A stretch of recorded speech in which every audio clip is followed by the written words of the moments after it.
Good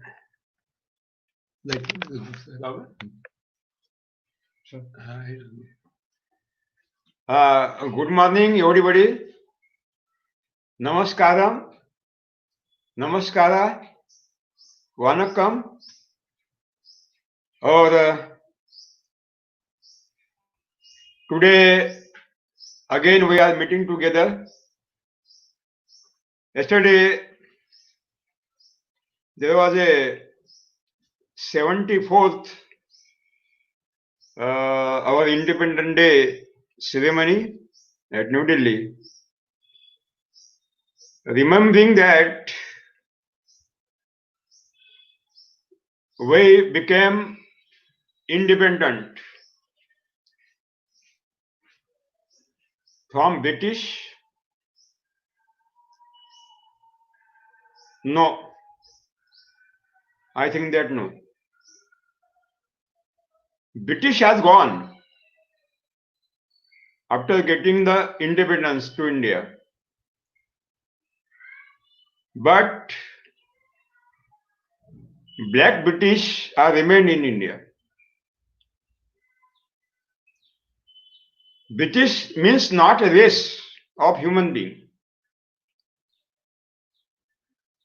British means not only the territorial imperialism. British means one hedonist Western lifestyle which is adopted by Indians. Today also, we are not left that lifestyle. So how we can say that we got independence?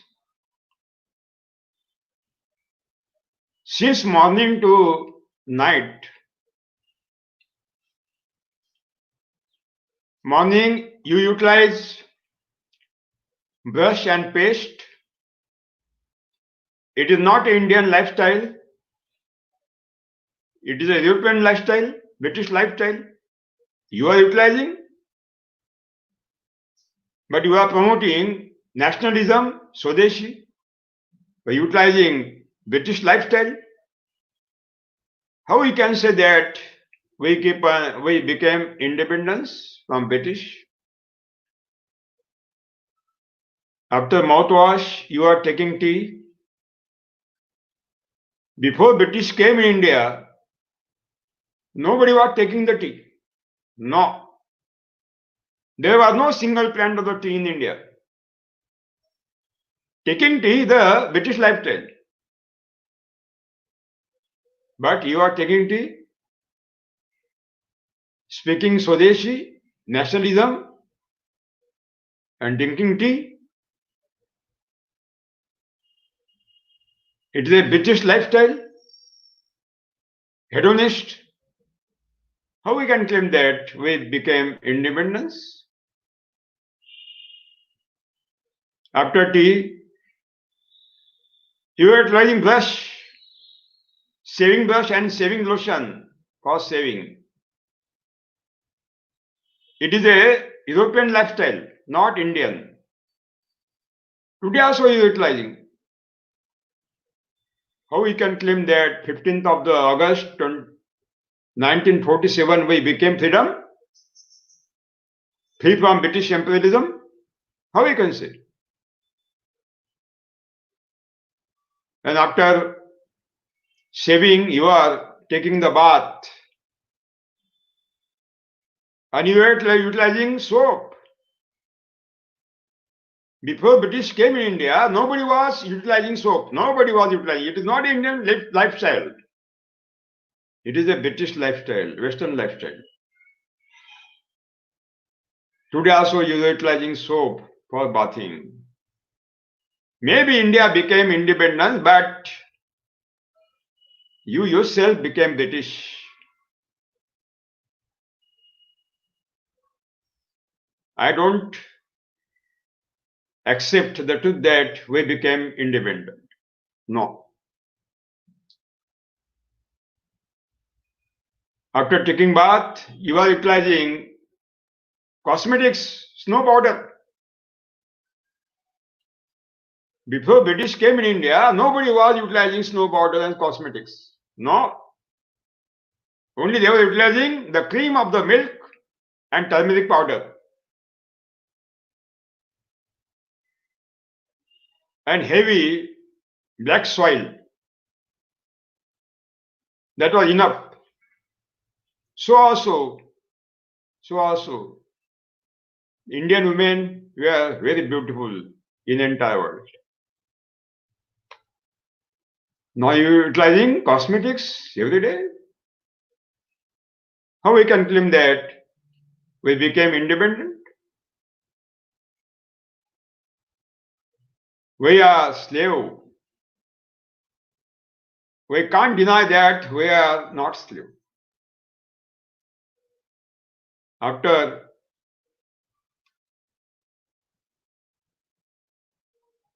bathing, you wear the cloth. Which cloth? Cotton? Khadi? No. Nylon, polyester. It is not Indian style lifestyle. It is not a nationalism. It is not Swadeshi. It is a European lifestyle. So as you are claiming that we became free, how you can claim? I can't accept that we became independent at the 15th of the August 1947.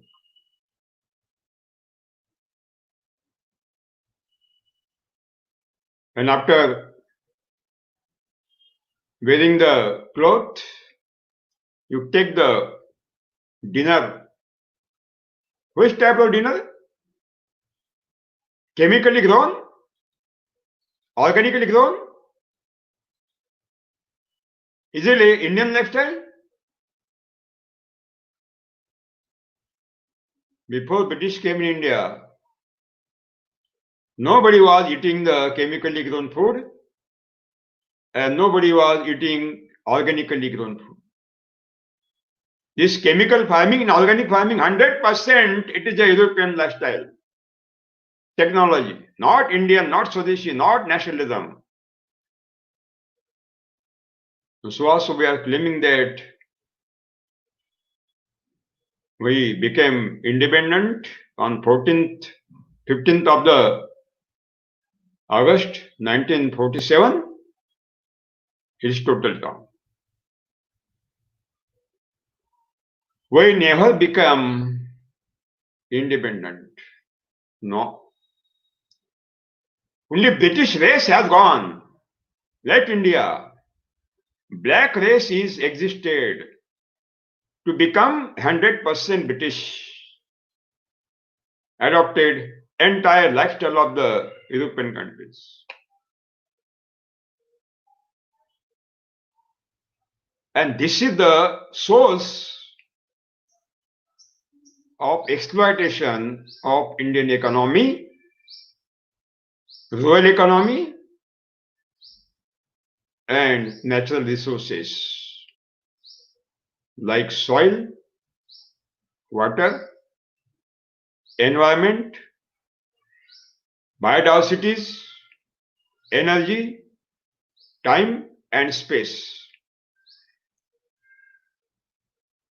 साथियों,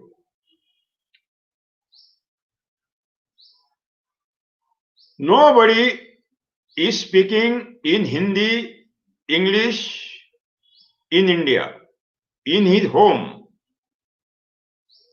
in now entire North India, in his home, nobody speaking in Hindi. Everybody speaking in their own mother languages, maybe Pahadi, maybe Kashmiri, maybe Bundelkhandi, maybe Chhattisgarhi, maybe Warhadi, maybe any other folk languages.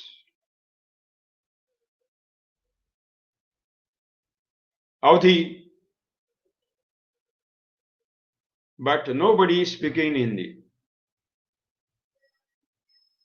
And the science says that, fundamental science says that the small child can earn the knowledge, science, 100% in its own mother language. Mother language, not contact language as like Hindi, English, not at all.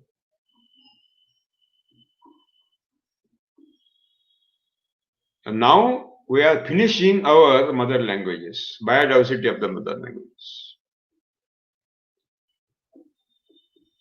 Small child, 2-year-old, learning English in nursery. He can't speak in mother language, can't speak, can't read in mother language.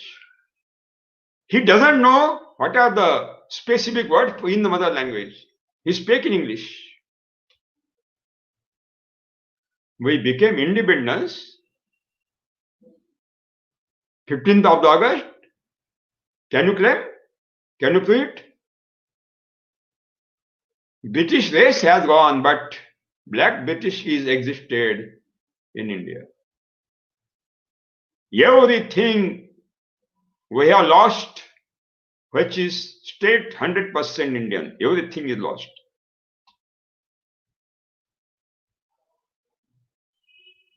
Even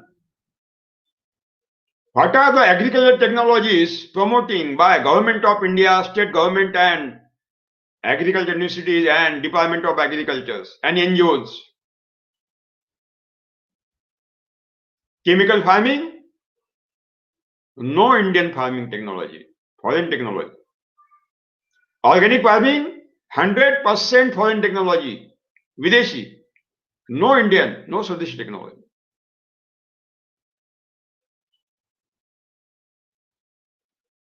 Go Adharit Kushi, 100% foreign technology. Sustainable agriculture, 100% foreign technology. Rasayan Mukta, chemical free farming, 100% foreign technology.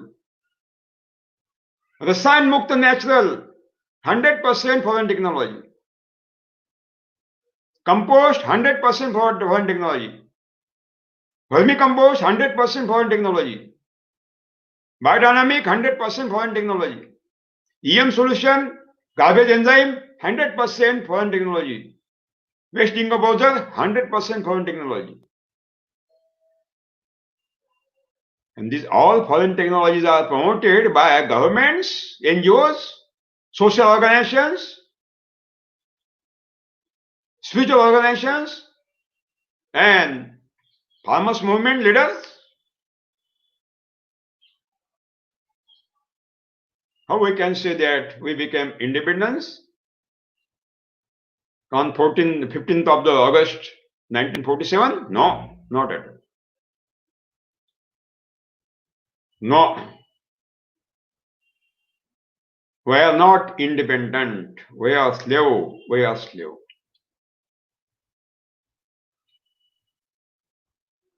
In the history of India, that means after independence, I have listened first, Prime Minister, Honorable Narendra Modi,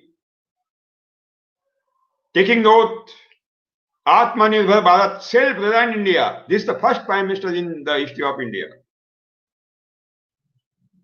Atmanirbhar Bharat, self-reliant India. I will congratulate Manya Narendra Modi, 100% congratulate. A great decision has been taken by any Prime Minister, first time in the history. But how? That is the question. That is the question. If we will continue our Western lifestyle again, if we will continue these all hazardous technologies in agriculture again, if we will continue this Jersey Holstein, the foreign breeds of the cow again, and if we will continue our Western medicine, allopathy again, how we can come Atmanirbhar, self-reliant India?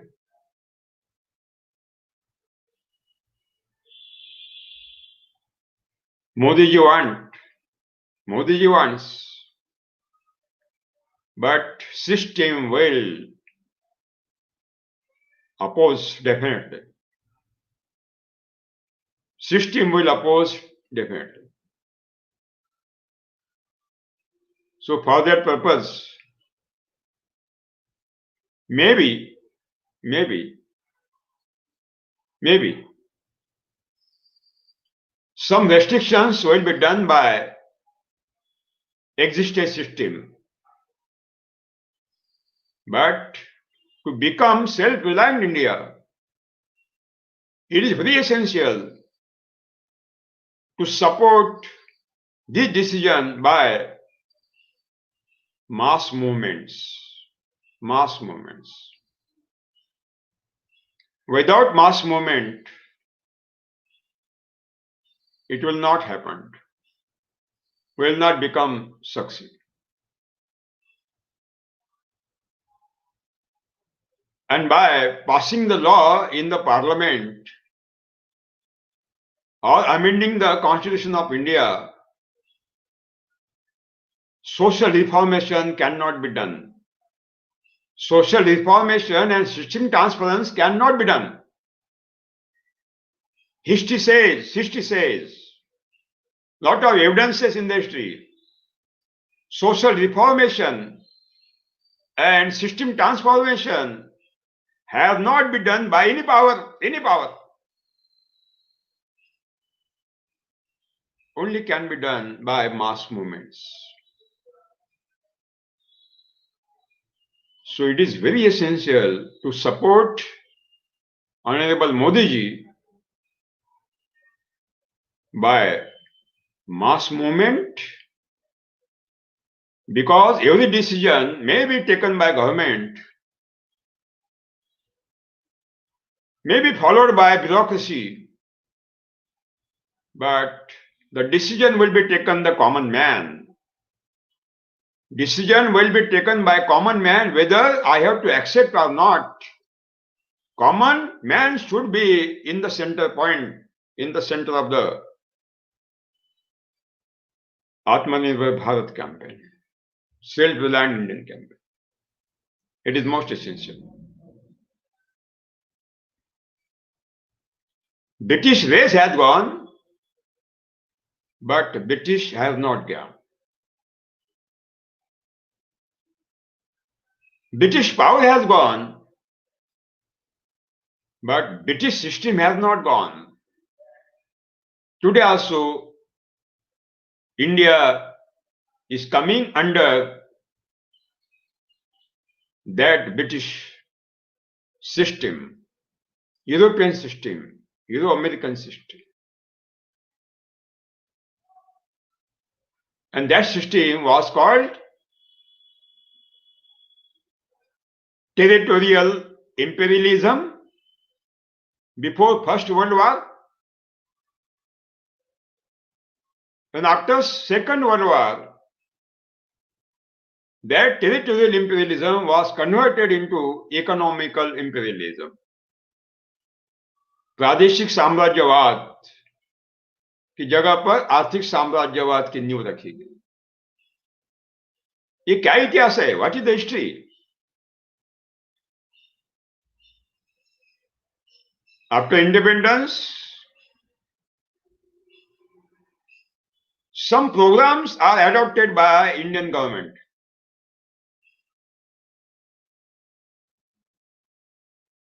Green Revolution.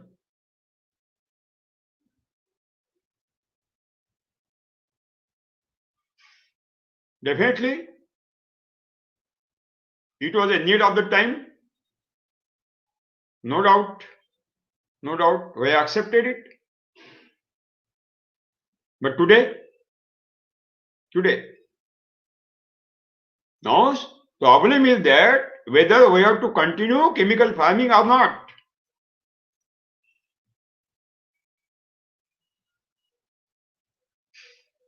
In the parliament,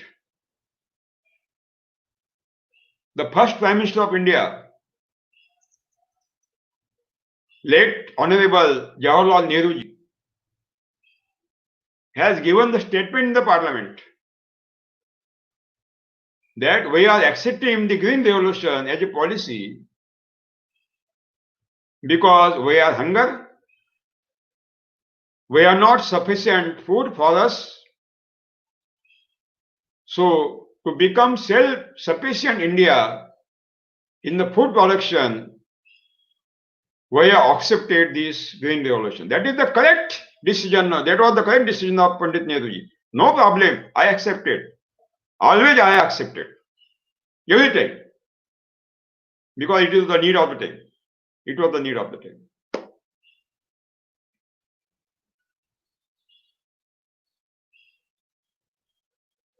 But now, after 60 years gone, whether we became self-sufficient in food,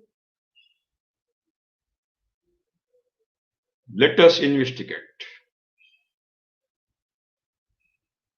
Only we know that because of the independence movement, we got freedom. We know this history. But what are the another causes, which are hidden causes, untold stories about independence? Nobody knows. Nobody knows. We know Green Revolution, chemical farming, but we don't know why chemical farming is created, who has created, why it is created. We don't know. Only said that for self-sufficiency in the food production, we have accepted Green Revolution.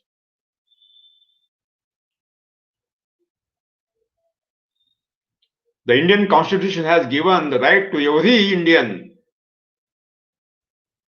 to investigate everything. We have the right. Because it is straight related to our life. One decision can spoil the life or upbreak the life of entire 130 crore Indians. One decision can upgrade the life or down the life. Satyu, basically, British has given the freedom to India not only because of the freedom fighter movement. It was not only one cause. It was a universal situation by which European countries became committed to give the freedom for entire slave countries. What was that situation? How they have committed? It is very essential to discuss about that also. Because it is straight related to Green Revolution. It is straight related to organic farming. It is straight related to end every lifestyle of Western countries, which is adopted by Indians.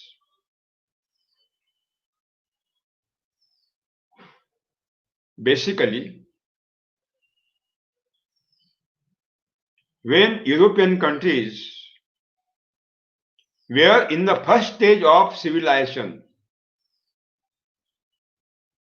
poor countries in the ancient days. At that time, India was on the top. At that time, India was on the top on global level, having huge quantity of the natural resources, having beautiful sunlight, soil, atmosphere, everything was bumper. And having the real saturation of the wealth including gold, silver, and also the timber, spices, cotton, everything, which was not existed in European countries. European countries basically are not having their economies as a agriculture-based economies. Why? Because 8 months in the year, 8 months in the year, entire land of the European countries is covered by the ice continuously.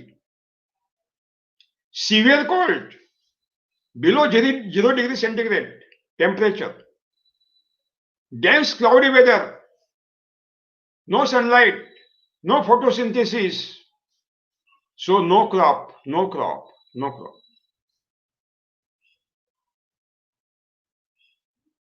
In West countries, 8 months of the year, they can't take any crop. Only 4 months in the summer they can take the crop. That means economies of those countries, European countries, are not agriculture-based economies.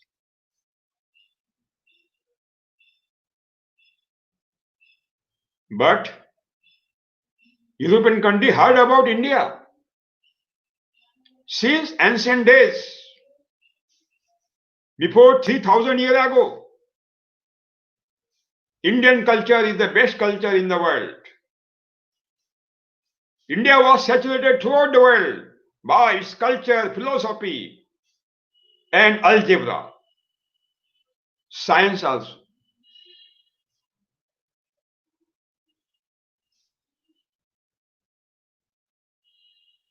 When the soils are dug in entire countries, global countries, it's a miracle. Dolls are getting inside the soil of Ganesha, Lord Vishnu, Lord Mahadeva, in entire world. Why? Because Indian culture, Indian philosophy was totally saturated on entire world. India was on the top. India was on the top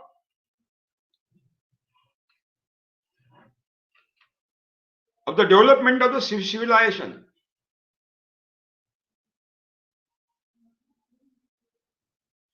So European countries, specifically 4 countries in Europe: Britain, France, Portugal, and Spain. This European country thought that we have limitations to increase our wealth. We can't create the wealth because 8 months in a year our soil is covered by the ice. We have limitations. But we want to create the wealth. We want to increase the wealth. We want to strengthen our economies. And for that was only way, only alternative, that is exploitation of the poor countries. Exploitation of Indian economy, exploitation of Indian natural resources, exploitation of Asian countries, African countries. And they know at that time, if we want to exploit these Asian, African countries, That means we have to start business with those countries. We will purchase the natural resources, commodities on very low cost. We will process in our European countries, and end product will be sold to India again on higher cost. Cost of production 1 rupee, we will sell 10 rupee, 9 rupee profit, and then we will become prosperous. Our economies will become prosperous. So British, French, Portuguese came in India to do the business. They started the business. They started first business camp in Kolkata, British. Portuguese started their business camp in Goa. And French has started this business camp in Tamil Nadu,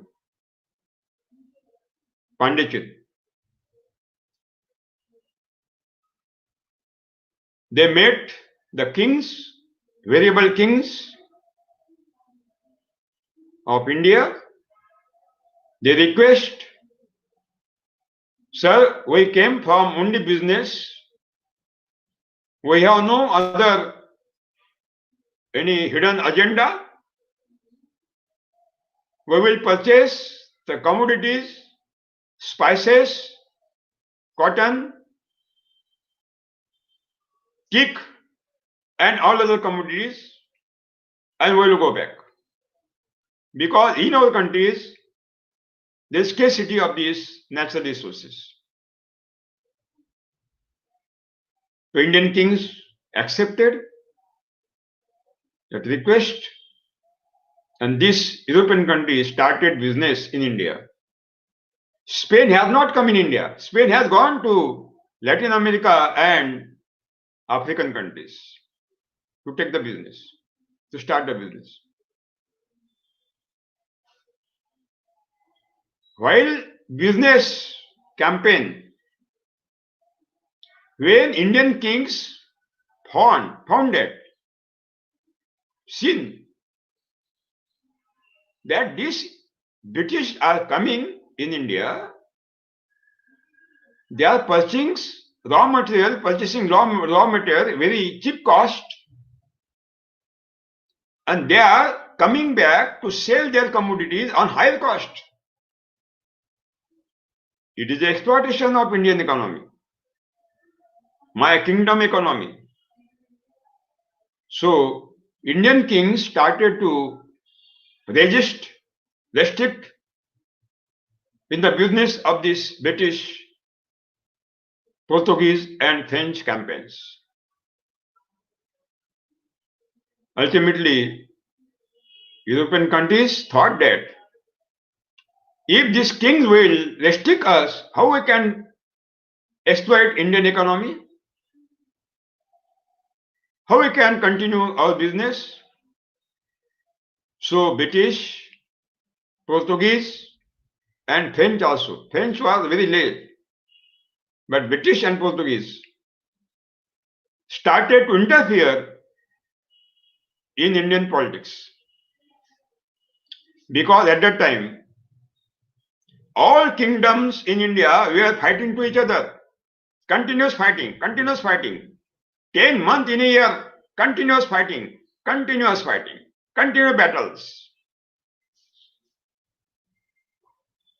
So British given support one kingdom against another kingdom and committed both to fight each other so that they will become weak. This was the politics of the British. And that's why every kingdom was fighting to each other. British were taking one part against another kingdom. Another time, they were taking the part of the another kingdom against this kingdom. And all kingdoms, when started fights to each other, with each other, they become weak. And then British has created their own army, and with the support of the Indian kingdom, they own some states, some kingdoms, some kings, and at last, you know the history. Entire India came in the British imperialism. India become one part of the British imperialism.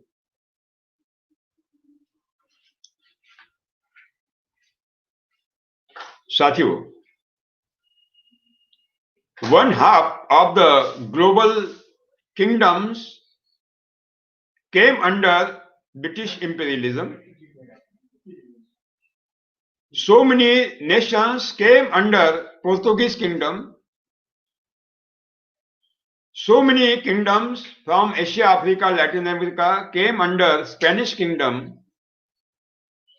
And so many kingdoms came under the French kingdoms. Entire world was saturated by these four kingdoms of Europe: British, Portuguese, Spain, and French. All nations were owned by these European countries. No nation was left for winning by any European country. In those days, this was the starting of the territorial imperialism, Pradeshik Samrajyavad. British came top empire of the 50% world. Also French, Spain, and Portuguese became emperor. And they started exploitation very vigorously because they became king. And they exploited Indian economy, Asian countries' economy, your African countries' economy, Latin American countries' economy. They have taken the teakwood very low cost or free of cost.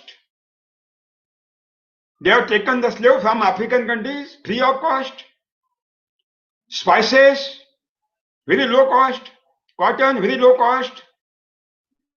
Very low cost. Everything very low cost. Gold, everything was very low cost. They have purchased, they have looted, they exploited. And raw material was processed in European country. And after processing, the end product started to sell in slave countries on higher cost. 1 rupee cost of production, selling price 10 rupees, 9 rupees profit. And that's why, due to the exploitation of global countries, these four European countries became superpower. Developed countries, very rich countries.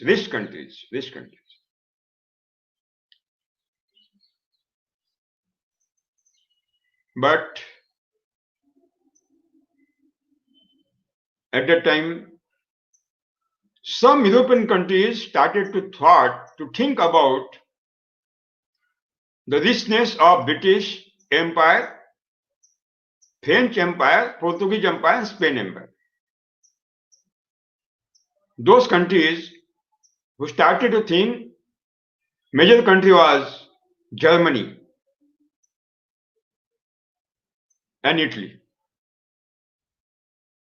Germany, Italy thought that if these four European countries became rich, superpower, by looting, by exploitation throughout the world, why we Cannot do it. Why we are not going to loot to exploit entire world? So Germany started patriotism throughout Germany in the mind of the people, German people, that we can become the emperor. Germany can become rich in the world. But for that purpose, we should attack the British Empire, on French Empire, Spain and Portuguese Empire. And when we will win, then we can become the superpower in the world. This patriotism, nationalism created a view in entire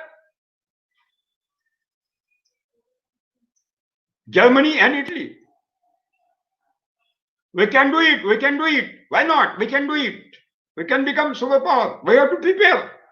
But for that purpose, we have to work hard. We have to work hard. So Germany started to manufacture weapons, tanks, fighter bomb, aeroplanes, and also Italy supported.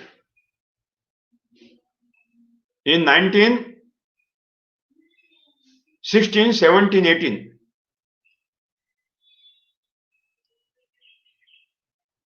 it was a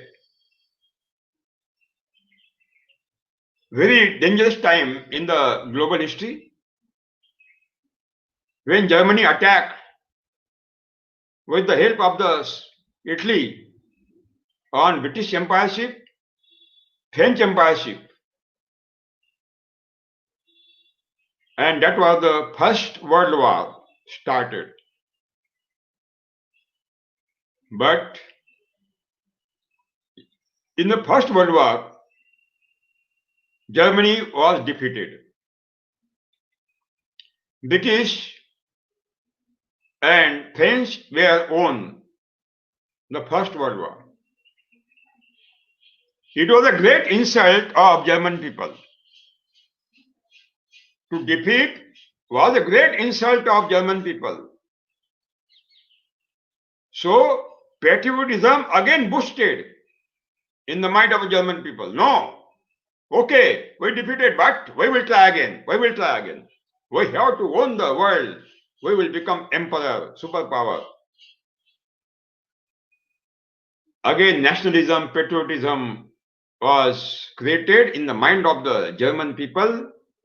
They work hard, very hard.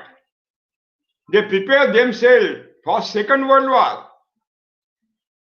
And you know, again, Germany with Japan, Italy attacked the British Empire ship, French Empire ship, and started Second World War. It was a very severe war. It was a very severe war. Historical war. America was not involved in that Second World War. He was only observing. Okay, they are fighting to each other, they are spoiling their strength. Okay, it is useful for America. Because when Germany will win the British Empire ship and French Empire ship, definitely Germany will attack, Japan will attack on America. American President Truman's thought. And when Japan was committed to attack on the Pearl Harbor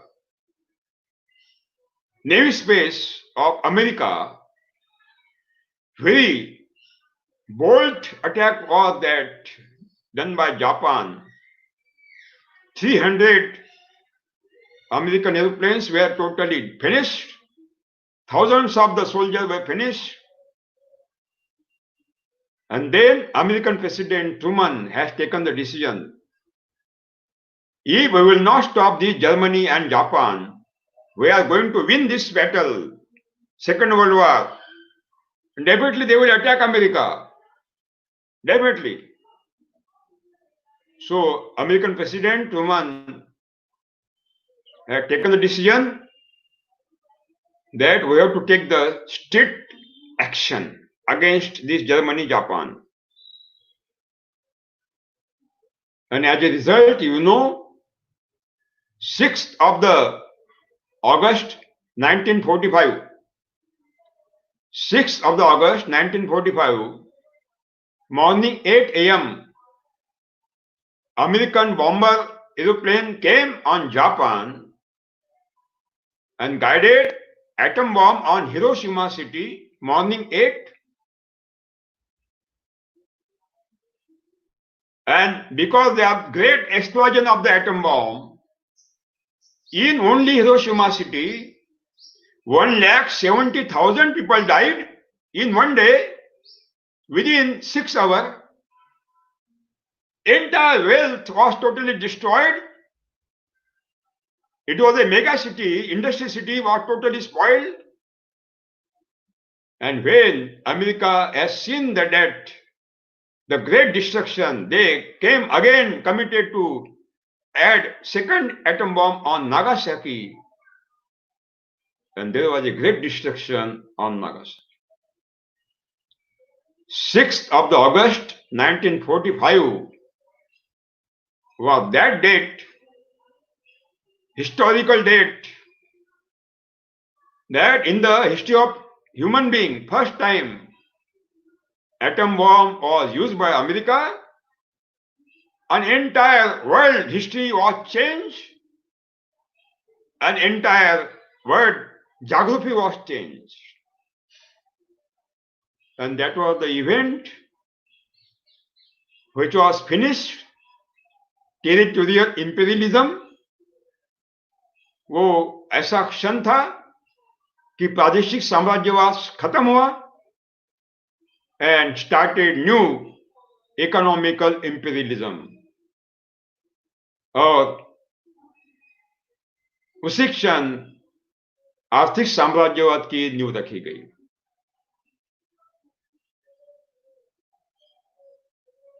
War is not a solution to solve the problems. War is not the solution to solve the problems. We have seen the history of entire global kingdoms or human being. Every war destroyed the human wealth, animals, and also natural resources in which quantity.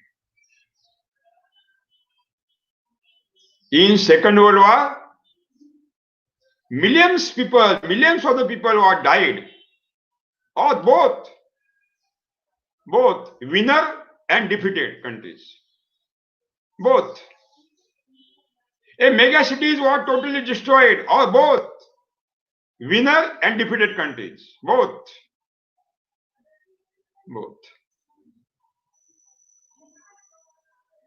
Golden cities were totally destroyed,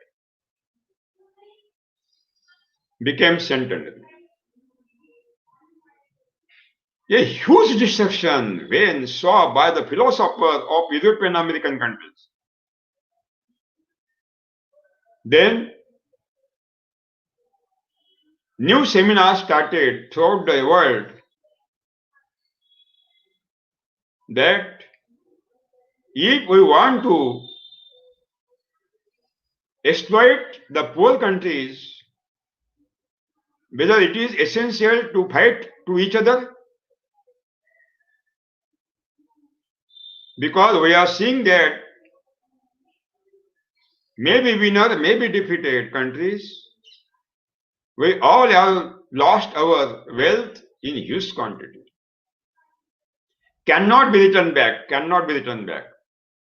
Once you have lost, your life cannot be returned back in the war, cannot be returned back.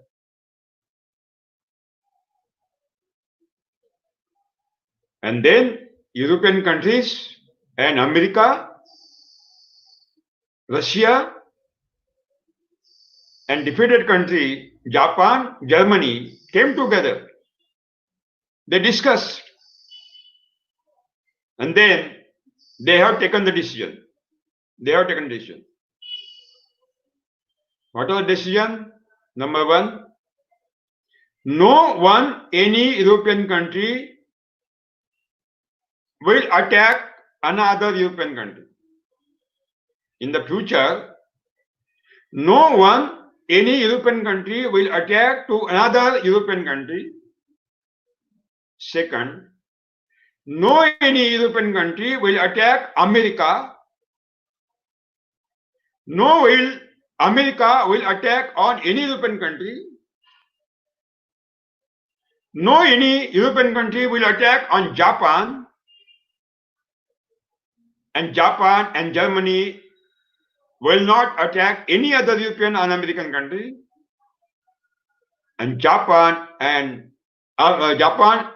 Germany will not create their own forces.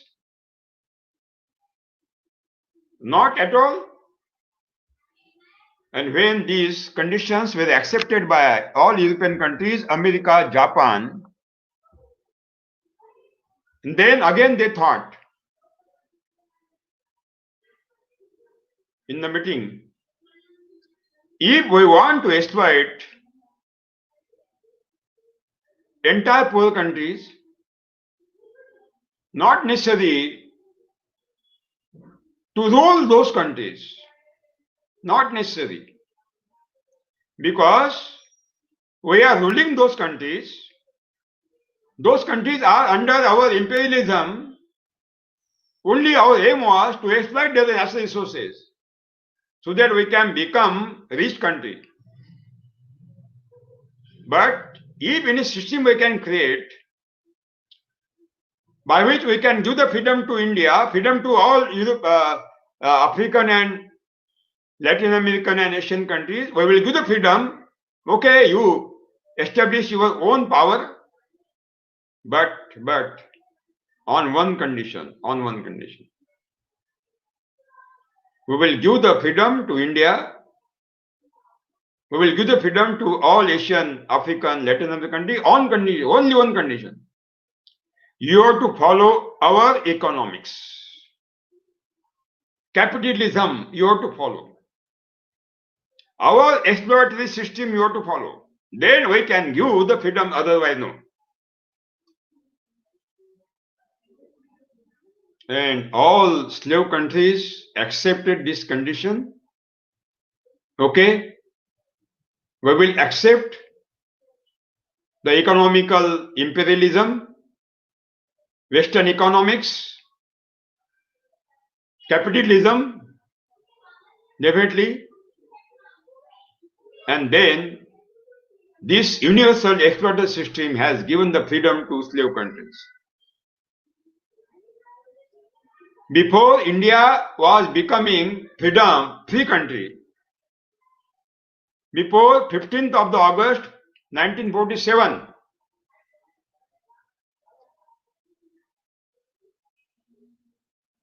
everybody was telling Nehruji Shishya, top Shishyas, disables, was giving the assurance to Gandhiji, okay, Bapu, when we will get the freedom, only we will adopt your philosophy based on rule economy, self-reliant economy, self-sufficient economy, self-reliant rural economy. Gandhiji was assured by all top disciples of Gandhiji that after freedom, we will only adopt your philosophy, your program, your economical program, not capitalism. And you know history. 15th of the August 1947, when British has given the freedom to India, and though disciple of Gandhiji has given the asylum to Gandhiji, after freedom we will adopt only your philosophy, your program, which was based on ancient Indian topmost economical program based on self-sufficiency of rural economy, we will adopt. But after 15th of August, every disciple was forgotten that Gandhiji program and started capitalism.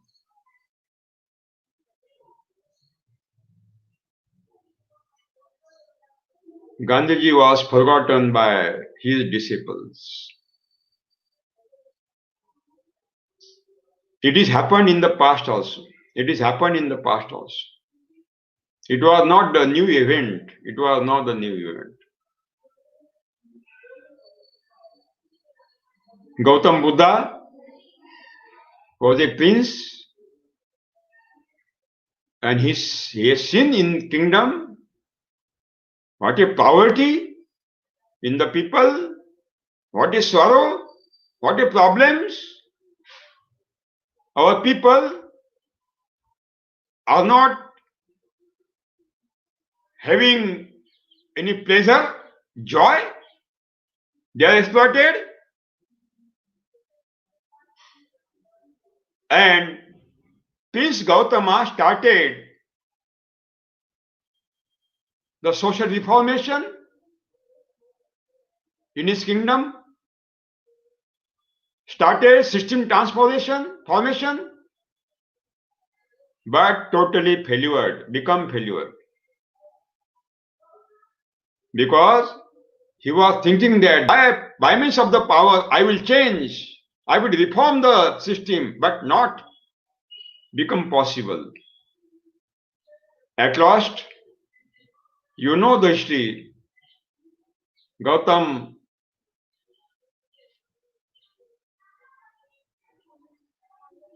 left the kingdom, left kingship, and started mass movement, became Mahatma Gautam Buddha. Social reformation. Then after, not as a prince, not as a king.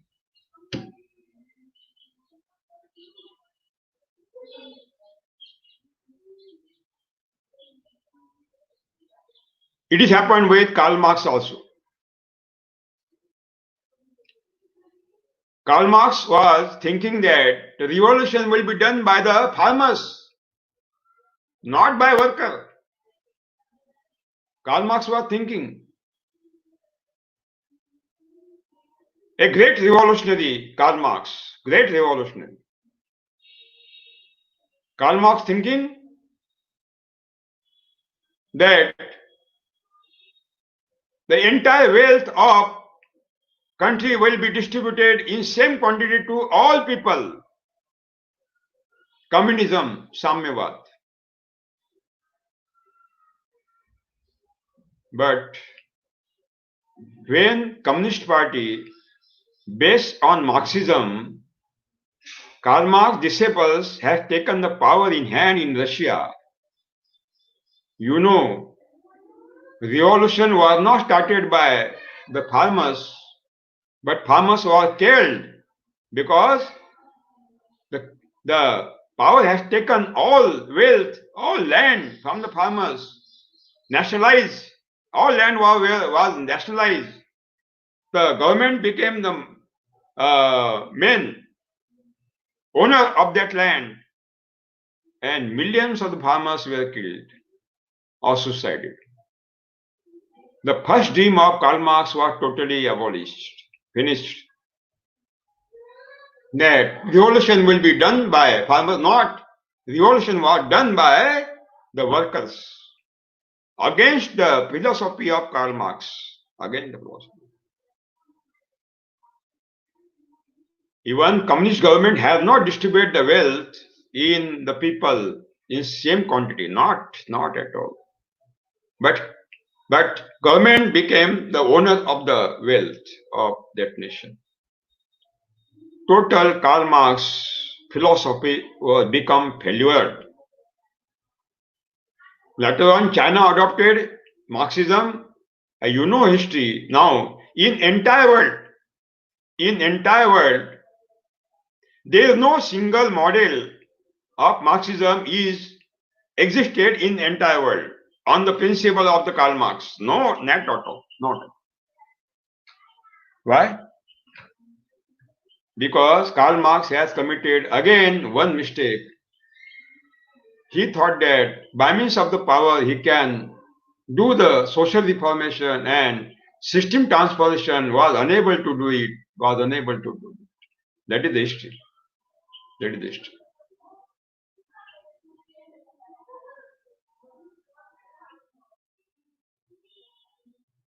We got freedom,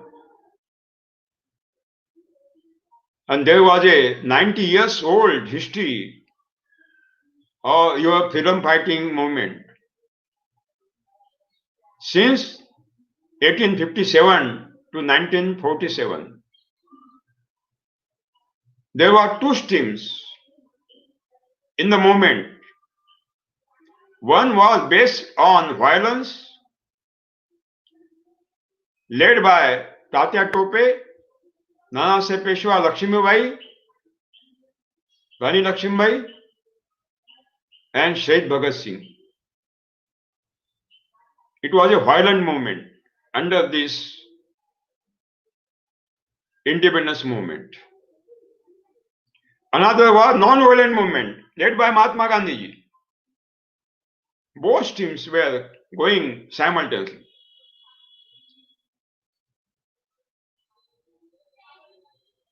Any power can finish the movement when it is violent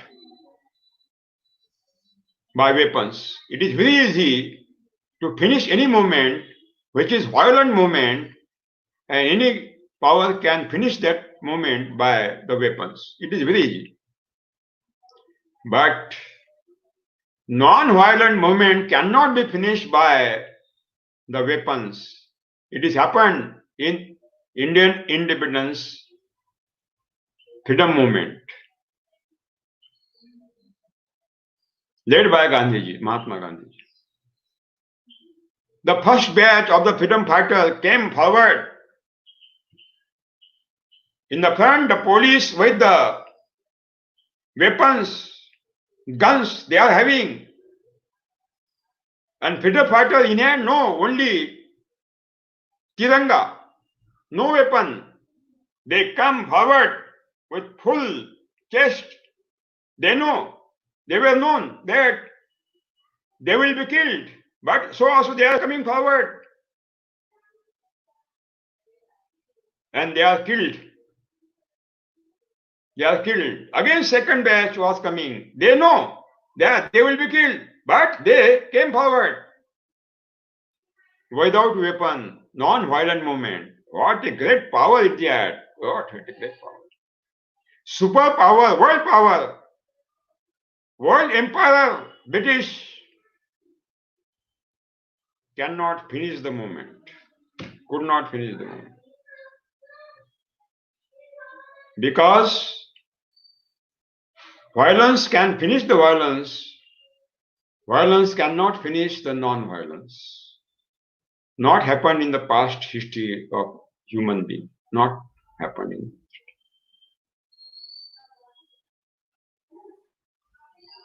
But that was not real cause of Indian independence.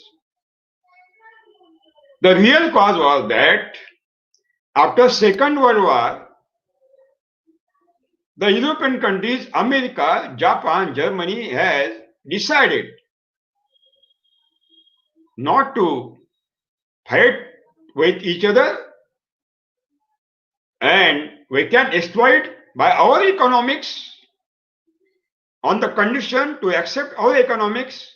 We will give the freedom to India, we will give the freedom to all slave countries. They will become their kingdom, they will become their prime minister, okay, they will become their power, but they will adopt only our economics, Western economics, capitalism. And it is happened in the entire world. When we say that we became independence, I am not accepting this truth. I am not accepting. We have accepted exploited system, that economical imperialism. We have accepted entire European hedonist lifestyle. We have accepted green revolution, Western technology. We have accepted organic farming, Western technology. We have accepted Jesse Holstein, Western breeds of the cow, very hazardous.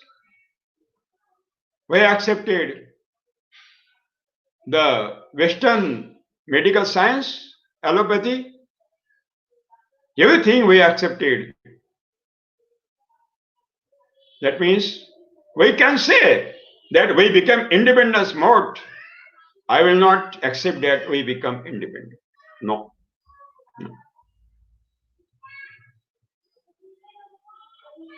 After Second World War,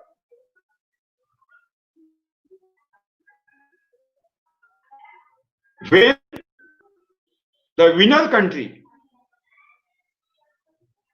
America, Britain, French, Russia, thought that if we want to exploit the entire poor countries, but these poor countries are having their own economies based on only agriculture. Agriculture is giving 90% role in the GDP. That means if we want to exploit Indian economy, it is very essential to exploit only rural economy,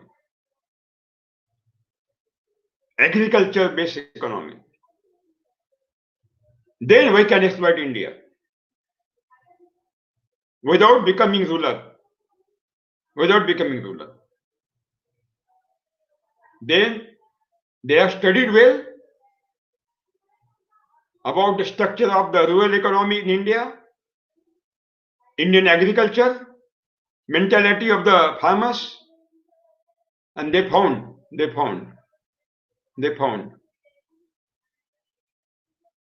that Indian farmer is a spiritual farmer,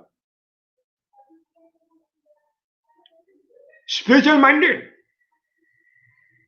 Where there is a miracle, they surrender. Where there is a miracle, they surrender immediately. Maybe Baba, Maharaja, they surrender. So, this economical imperialism taken the decision that we have to take the advantage of this spiritually minded Indians, farmers. When they have taken the survey of rural economy, they found that the Indian farmers, African farmers, Asian farmers are not purchasing anything from the market. They have their own seeds. They preserve their seeds for 3 years so that in the drought also seeds will not be finished. They store their all grains for 3 years.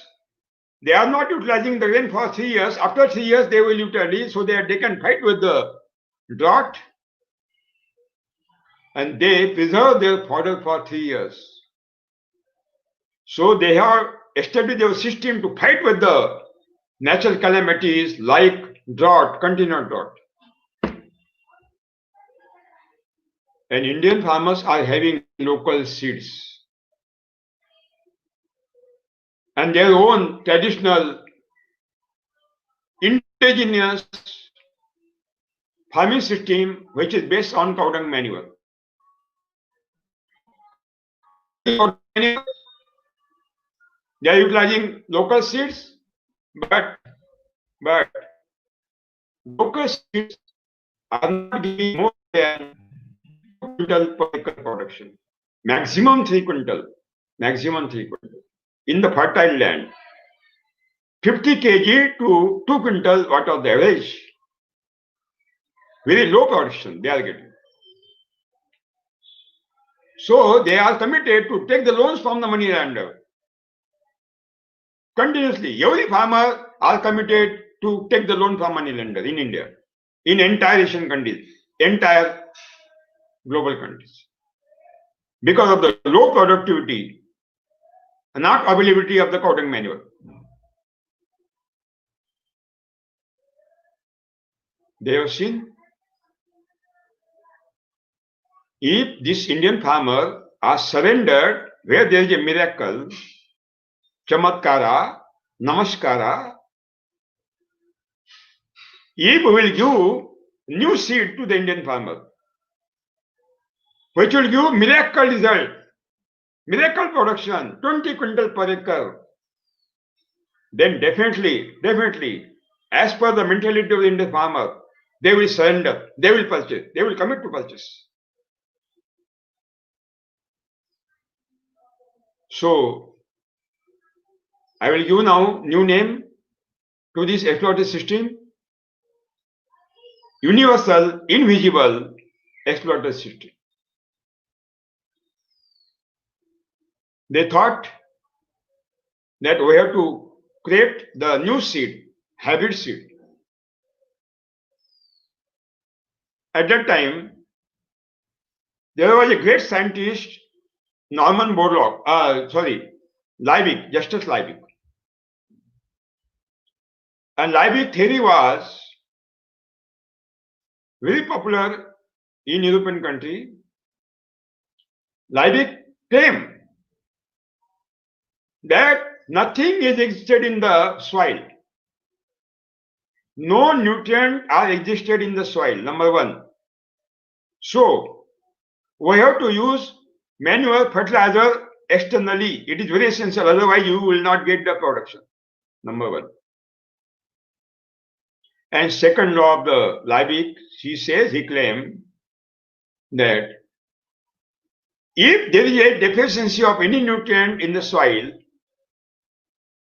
and if we will give that nutrient with the manure and fertilizer in vast quantity, you will get multiple quantity of the production. What Liebig said? If there is a deficiency of any nutrient in the soil, and we supply that nutrient by means of the manure and fertilizer, we will give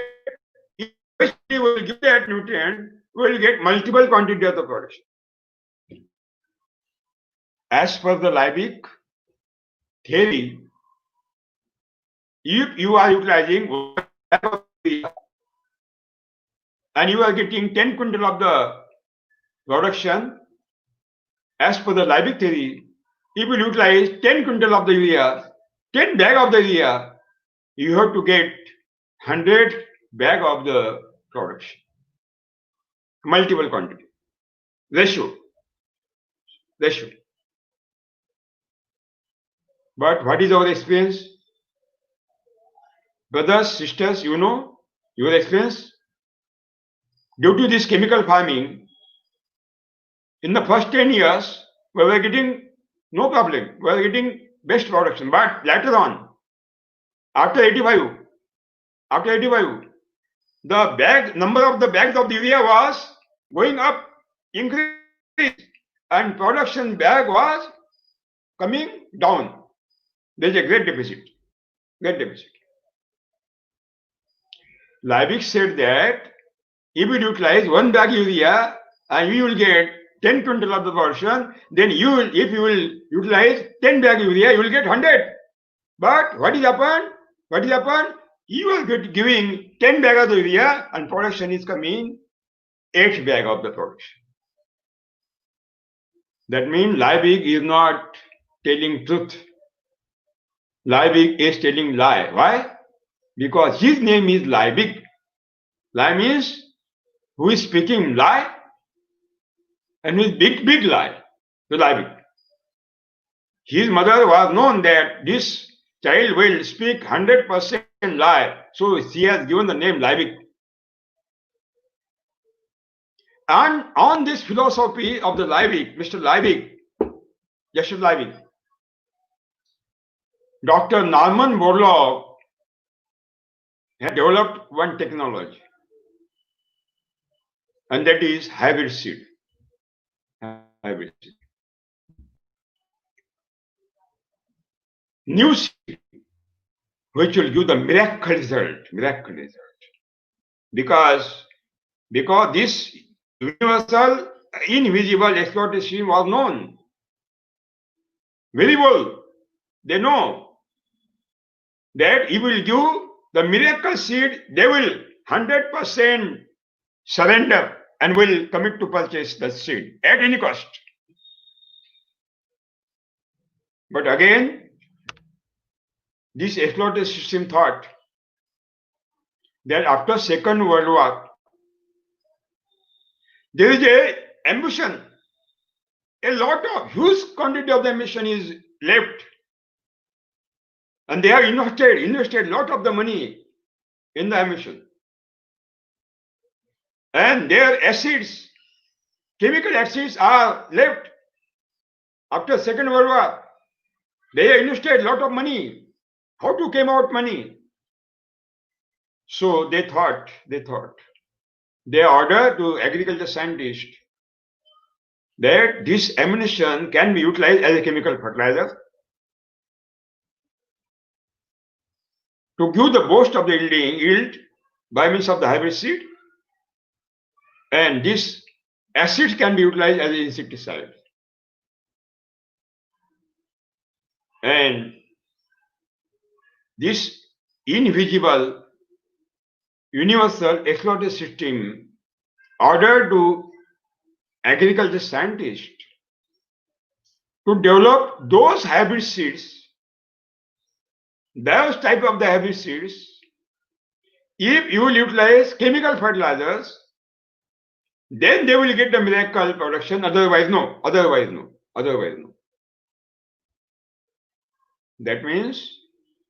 That means the farmers will commit to purchase hybrid seeds also, genetically modified seeds also, and again, to get the miracle production, definitely they will utilize chemical fertilizers, because without fertilizer, the production will not get, and the plant will not grow. Entire ammunition was utilized for chemical fertilizers. Again, this invisible exploitation system order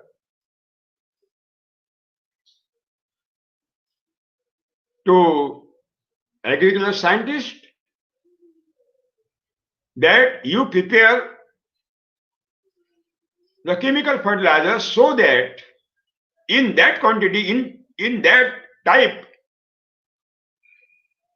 so that if you utilize chemical fertilizer, the resistance power of the crops will be finished. And when resistance power of the crops will be finished, ultimately there will be severe attack of the insect, severe attack of the funguses and diseases, and again to get the miracle production, farmers will commit to purchase insecticide also.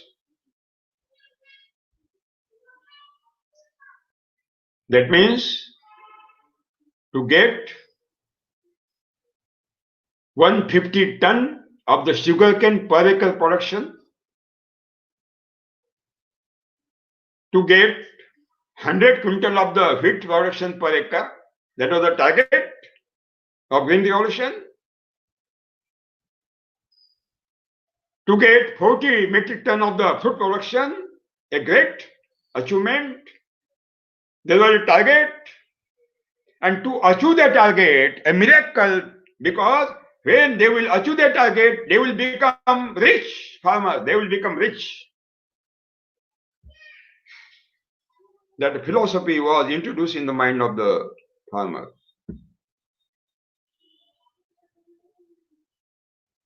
And farmers became committed to purchase the hybrid seeds, now genetically modified seed, BT cotton. They committed to purchase chemical fertilizer, and they committed to purchase insecticides, fungicides. Due to the finished resistance power in the plant, due to chemical fertilizer, poison.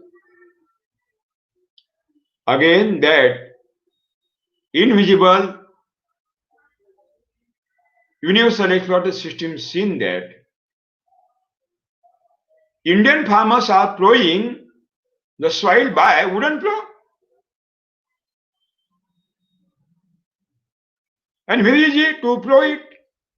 Soil is very soft. They are utilizing harrow.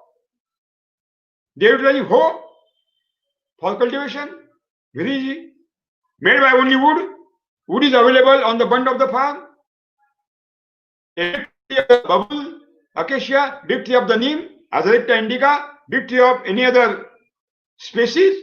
They are utilizing they are utilizing for doing these instruments, plow, harrow, hoe, and they are not purchasing anything. They are not purchasing it. If it will be continued, how they will purchase tractor? So this invisible exploitation has ordered to cycle to prepare the chemical in such a way that you have to utilize the salt in the chemical, introduce in the salt, so that when you utilize the chemical fertilizers, salt, ksharas will enter in the soil, and soil become hard. And it will not possible to plow the soil by wooden plow.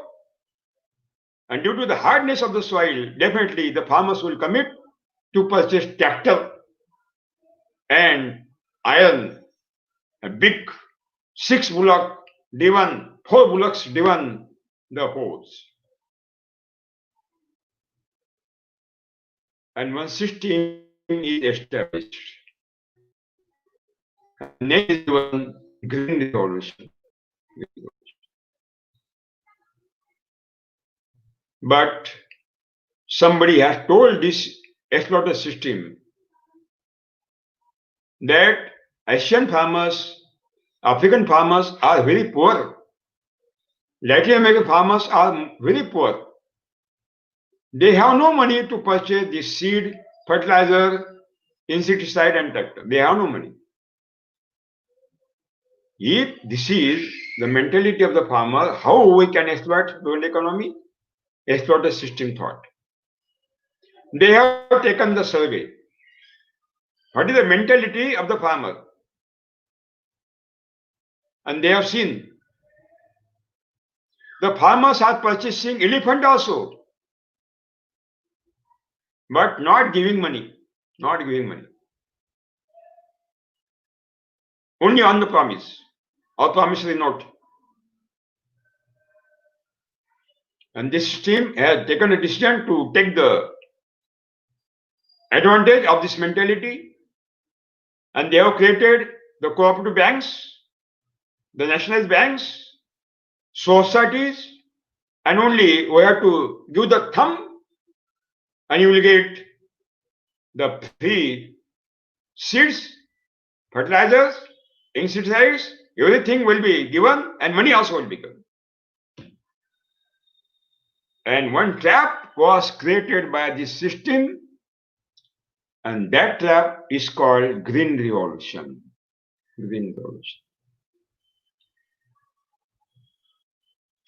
What are the technologies are developed by agriculture scientists? Those technologies can be should be promoted by Agriculture Department of Government, entire link between the government agencies and the agriculture scientists, agriculture universities created to develop hybrid seeds, and when agriculture scientists and department agriculture officers has given the information to the farmers how to enter this trap, green revolution, but not given any information how to return back.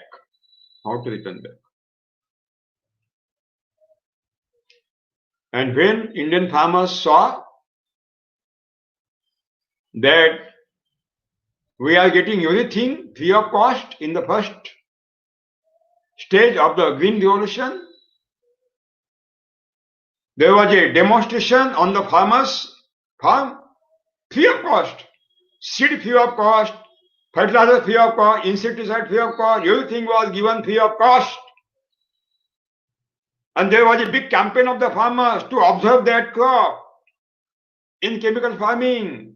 Thousands of farmers, by vehicles, by giving the food, beautiful food, everything was given. And when the farmers seen that, oh, miracle, miracle.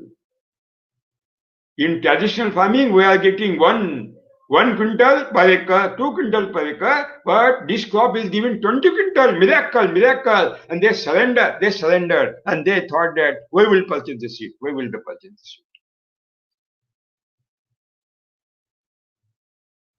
And result we know,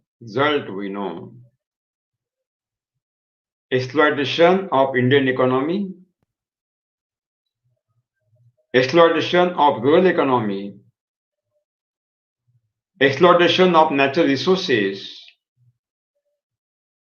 and farmers are committed to commit suicides, moksha prapti.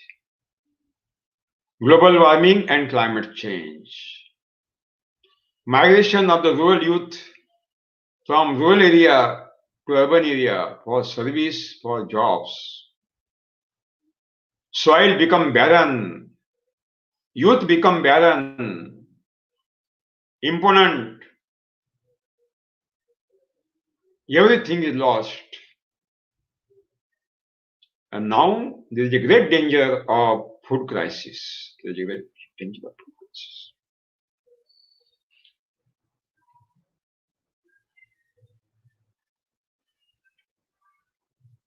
Pandit Jawaharlal Nehru ji has given the assurance to the Parliament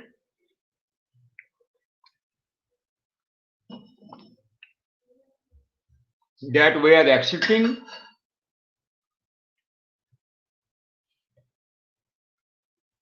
the Green Revolution to become self-sufficient in the food production. Whether we have achieved that target, we have to investigate.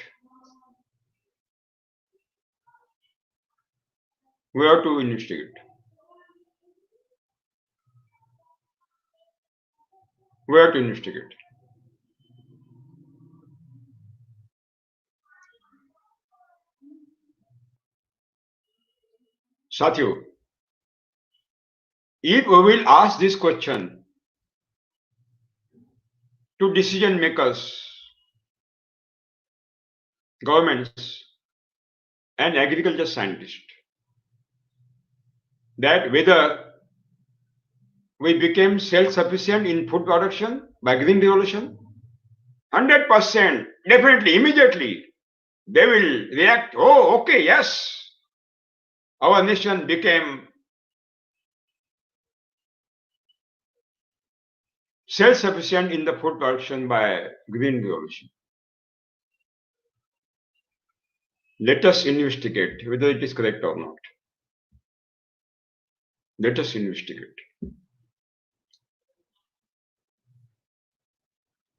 साथियों,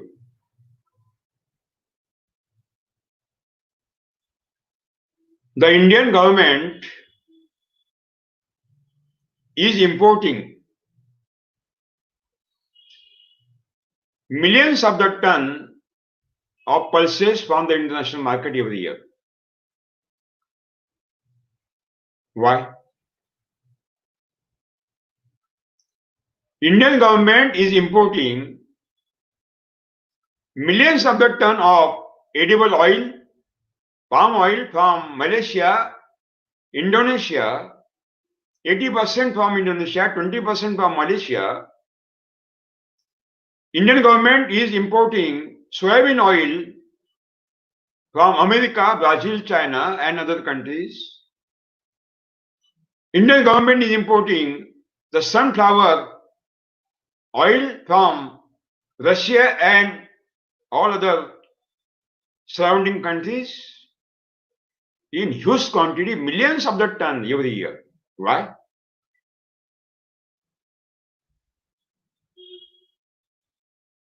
Even you go to the fruit market, the apples are kept for sale, and the sticker imported from China, import from New Zealand. Why? That means India is importing millions of the ton of the pulses, millions of the ton of the edible oil every year, millions of the ton of the fruits from international market every year, and sometimes wheat also is imported. Even we are importing 100% potassic fertilizer from the international market. We are importing 74% the phosphatic fertilizer from the international market, and we are importing more than 70% nitrogenous fertilizer from the international market. Even we are importing the technology, hybrid seed technology, genetic engineering technology from international market. That means we are importing lakhs of the ton of the pulses, edible oil, fruits, technology, and fertilizers from the international market every year, and we will claim that India became self-sufficient. How we can claim it? How we can claim? How we can claim? That means something is wrong. Something is wrong with the people. The reality is that, truth is that, by means of the Green Revolution, India is not become self-sufficient in the food production. It is the reality. What is the definition of the food? Only wheat means food? Only rice means food? In which dictionary it is given? Show me. Food means not only rice. Food means not only the wheat. Food means wheat, rice, sorghum, pearl millet, maize, millets, pulses, all oilseeds, fruits, vegetables, flowers, medicinal plant, all these are, you can say, it is a food. It is a food. Maybe India became self-sufficient in rice production, maybe. In wheat production, maybe. Except what about pulses? What about the edible oil? What about the fruits? What about the fertilizers and technology? How we can say that, claim that we became self-sufficient with Green Revolution? Not at all, not at all, not at all, not at all. No. No. Not at all.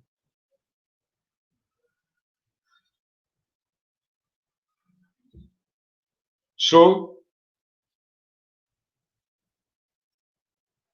we are not independent. We are under slavery of this system. everything exploited from India. And that's why Honorable Prime Minister has declared self-reliant India to stop this exploitation. I think that we have to support. India became independent due to the both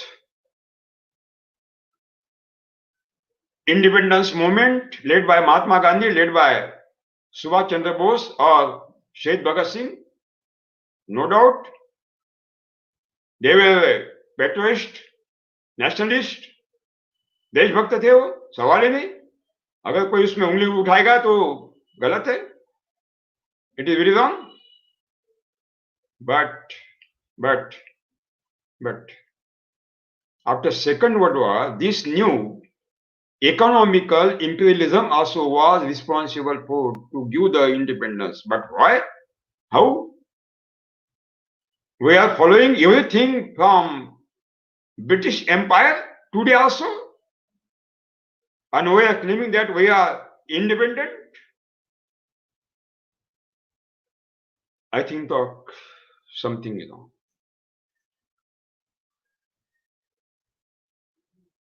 It is estimated that in 2050,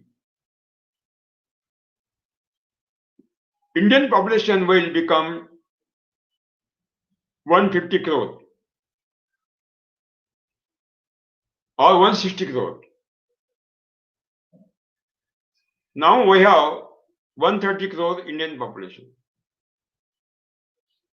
And now we are producing 26 crore metric ton, means 260 million metric ton of the food every year. And in future, in 2060, we want 50% more. That means 40 crore metric ton food plus 10 metric ton as a preservation, reserve stock for natural calamities. That means 50 metric ton. That means up to 2060, we want double production, agriculture production, double than today. This is the target. And we have only 35 crore acre land under cultivation India is having. That means 350 million acre land under cultivation India is having. That means we can't increase the land. Land cannot be manufactured in the factory. Not. That technology is not developed by Agriculture University and ASEAN. Not it. And we can't convert forest land into cultivated land. Because for the environmental saturation, we want 33% the forest, and today we have 21%. Not possible at all to convert forest land into cultivated land. That means, and by means of the development process, urbanization, every year thousands of the villages are merged in the cities. The fertile land is merged and waste forever. That means 35 crore acre land is cutting again in the name of the development. And we want double production in the future.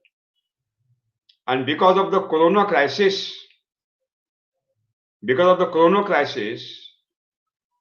the global warming and climate change, and because of the global recession, Mahamandi, those countries who are exporter countries, in future they will become importer country.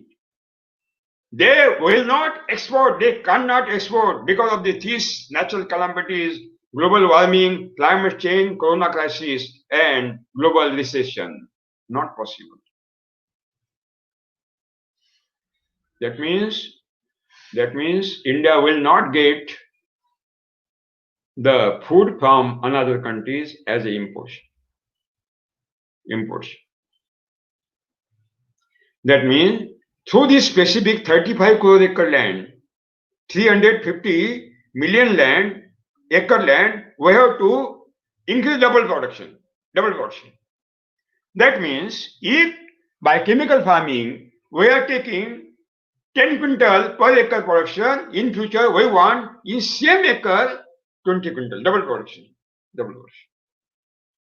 I asked to all my colleague farmers whether it is possible to get the double income portion by chemical farming, whether it is correct?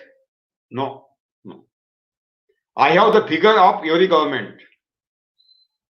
I have the figure of sample survey of Indian farmers. And that rarely says, by means of the chemical farming, every year the production per acre is declining, every year coming down.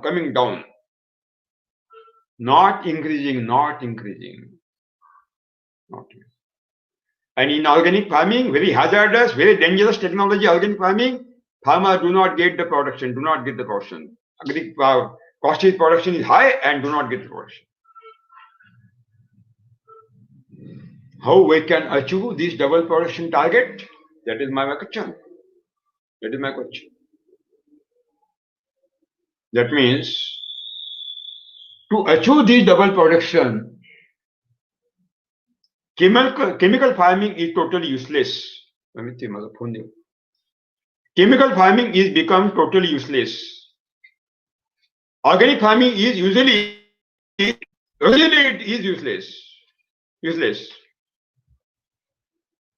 And what is the technology?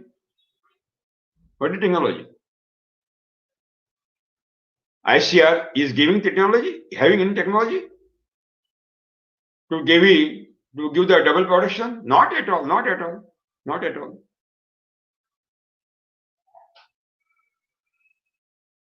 In 1914 parliamentary election,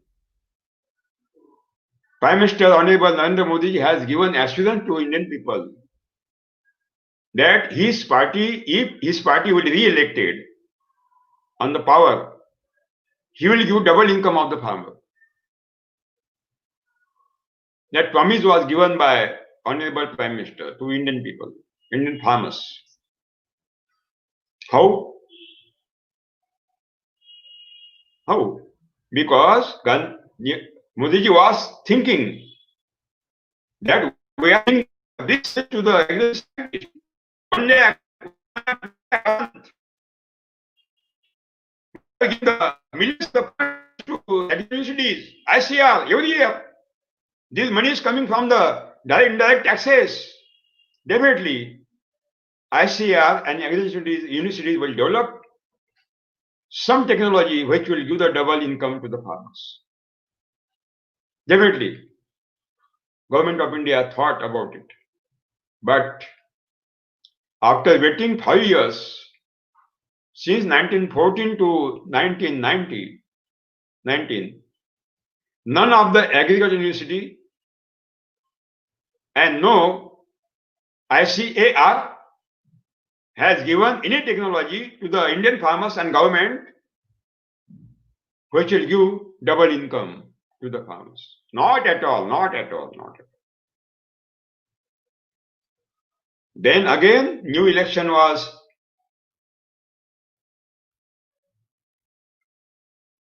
declared, parliamentary election, 2019. Again, Government of India thought that the people will ask the question, where is the double income? So, Government of India has given one project to Niti Aayog to search out that we can't depend on agriculture universities. Government cannot depend on the ICAR to give the new technology which will give the double income to the farmers. We have taken the wait for 5 years, not given by any agriculture university. We can't depend. So search out in India which alternate technology is capable to give the double income. Then Niti Aayog started to search out. They have studied all technologies which are exist in India, which are developed by organizations or special farmers, not developed by agriculture universities, not developed by agriculture. They have studied organic farming, गो आधारित कृषि, शाश्वत कृषि, रसायन मुक्त कृषि, सजीव कृषि, सावयव कृषि, all technologies, and also organic farming, also indigenous Indian, ancient Indian farming, which is based on cow dung manure, they have studied well. They have studied Vedic farming, they have studied yogic farming, they have studied this Panchagavya, Dashagaya, they have studied this waste decomposer and your EM solution, everything they have studied. And they have studied Subhash Palekar natural farming also. And after detailed study, when Niti Aayog came on the conclusion that only Subhash Palekar natural farming can give the double income to the farmer, only Subhash Palekar natural farming can stop the suicide of the farmer, and only Subhash Palekar natural farming will commit to the farmers not to take the loan from the and not to demand the loan waiver from the government, and migration will be stopped. Then Mr. Dr. Rajiv Kumar ji, Vice Chairman of Niti Aayog, a well-known economist, has called me. Palekar ji, we came on the conclusion that there is no any alternate technology except your technology which will give the double income to the farmers. So please give the date. We will organize one day workshop, a seminar at New Delhi in Niti Aayog office hall, and I have given the date in February 2019, and there was a full day workshop. Dr. Rajiv Kumar ji, Vice Chairman of Niti Aayog, was present. His all advisors were present, Niti Aayog advisor. Niti Aayog consultant were present, top officers were present. Central Agriculture Minister were present, top officials of the Agriculture Department and Animal Husbandry and Rural Development were present. ICR Director General, Dr. Mo Patra was also present, and his research director were present, 10 Agriculture University Vice Chancellors present, and so many scientists were present, and also promoter of organic farming were present, and NGOs also present, and United Nations organization has sent one team also to participate in that one-day workshop. Subject, Subhash Palekar natural farming. At that time, name was given zero budget natural farming. Now it is changed. I will go why it is changed later on. Full day discussion, full day discussion. All the concepts were clear. And evening, Dr. Rajiv Kumar ji, the Vice Chairman of Niti Aayog, declared in full crowd of press meet that we came on the conclusion that only Government of India will promote Subhash Palekar natural farming as a policy because it is only the technology which can give the double income to the farmers. And you know, 5th of the July last year, Honorable Nirmala Sitharaman ji, the Finance Minister of India, had declared in the Parliament that Indian government will promote only zero budget natural farming. Because she was not known that name changing of the name. And now in the February, in the second budget of new government, in the Parliament, again Honorable Nirmala Sitharaman ji had declared Indian government will promote zero budget natural farming. That means it is the approval that if we want to solve this all problems, only solution to solve this problem, Subhash Palekar natural farming.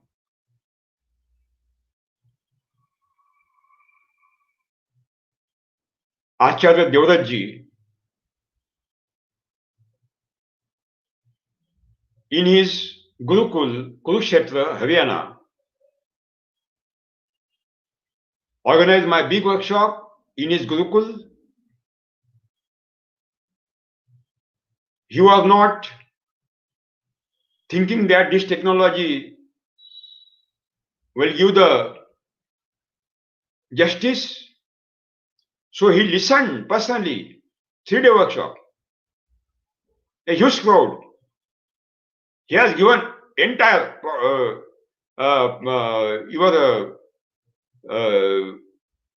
facilities to the farmers, every facility. After listening 3 years,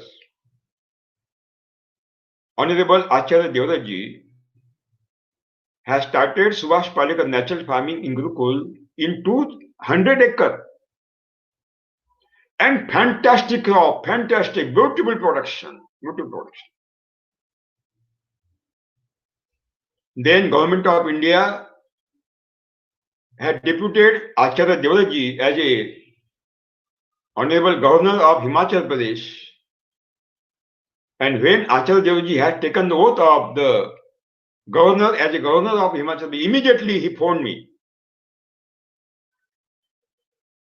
Palekar Guruji, I am on the governor now. I will change entire agriculture sector of Himachal Pradesh. I will discuss with Chief Minister, I will discuss with Agriculture Minister, I will discuss with Vice Chancellor of Agriculture Universities, I will discuss with the top officials. Please reserve for me some days for the big workshops. When Acharya Devratji became Governor of Himachal Pradesh, an Honorable Governor had discussed with the Chief Minister of Himachal Pradesh, even with the Chairman of Assembly, and also with Agriculture Minister, Rural Development Minister, Livestock Minister, top officials, NGOs, another organizations, organic farming promoters, everybody. He discussed lot of things. And afterward, Government of Himachal Pradesh accepted Subhash Palekar natural farming as a policy. Declared in a one-day big meeting. Chief Minister was present in that my meeting, full-day meeting. Honorable Governor was present. All ministers were present. All cabinet ministers were present. Also MLA, MLCs were present. Honorable Speaker of Assembly were present. And our top officials, collectors, all officers throughout the state were present. Full-day discussion. And Chief Minister had declared, Honorable Chief Minister had declared that Himachal Pradesh will only promote Subhash Palekar natural farming, no other technology. And miracle has been done by government of Himachal Pradesh. They have organized my big workshops at Solan Agriculture University, Palanpur Agriculture University, Simla, and other places. Entire farmers was learned about this technology. And there was a great change. The apple farmers was getting by Subhash Palekar natural double income, double production in the first year. Even Mr. Sharma ji, who is the Principal Secretary for Chief Minister Himachal Pradesh, called me that he started Subhash Palekar natural farming. He is in his high density apple crop, and I have visited last year And this year he said, double production, sir, double production. He was very happy, very happy, very happy. Now we will start with big campaign to every village. He has taken the oath.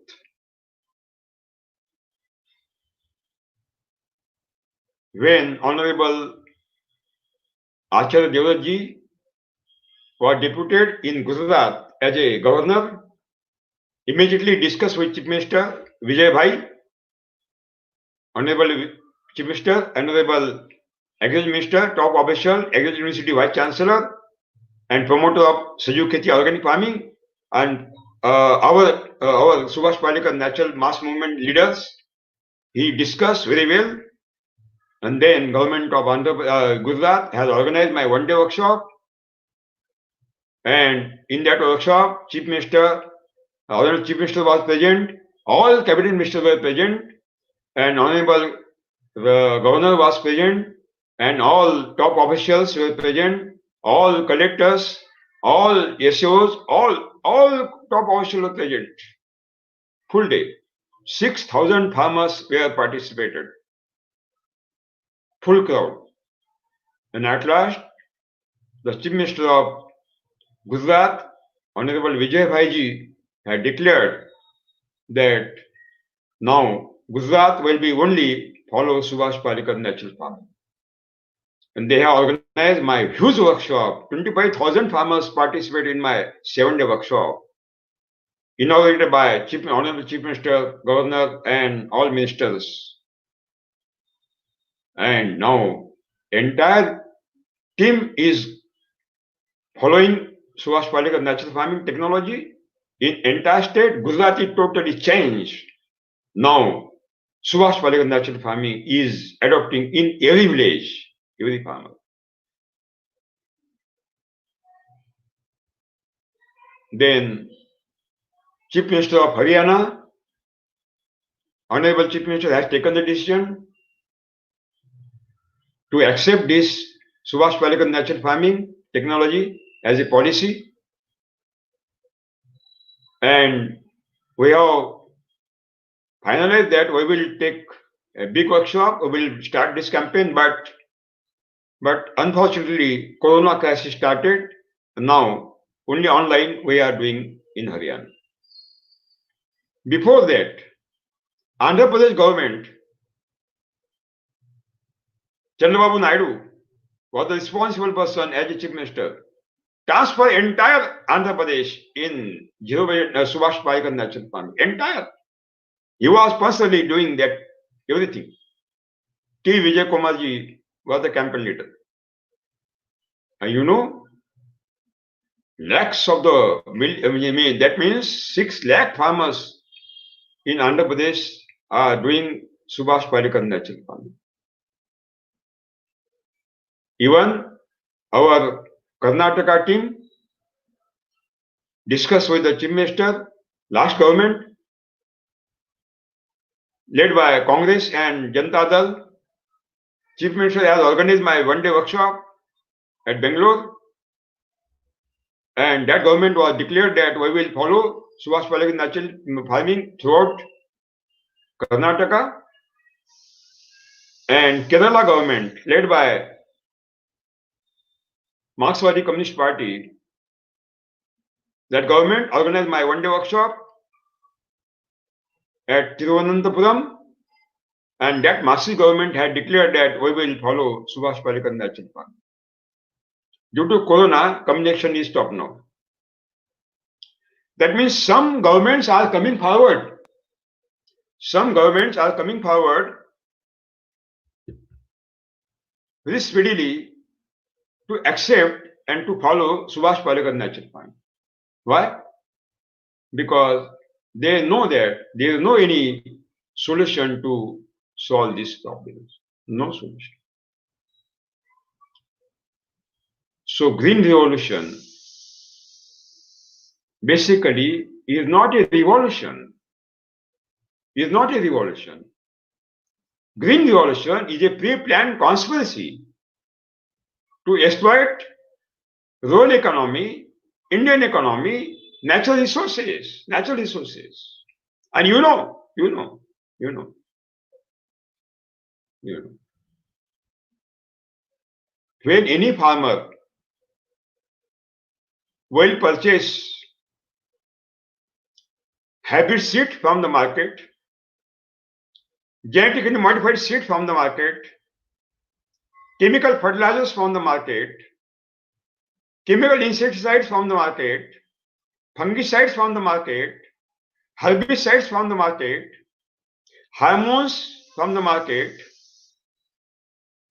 organic acids from the market, humic acids from the market, tractor instrument from the market, everything they will purchase from the market as a input of the chemical farming.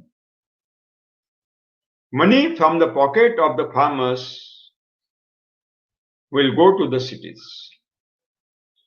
Money from the villages will go to the cities. Okay. If money from the villages will go to the cities, and if money will remain in the city, money will remain in India, okay, we will accept, but it is not happen. It is not happen. It is not happen. It is not happen.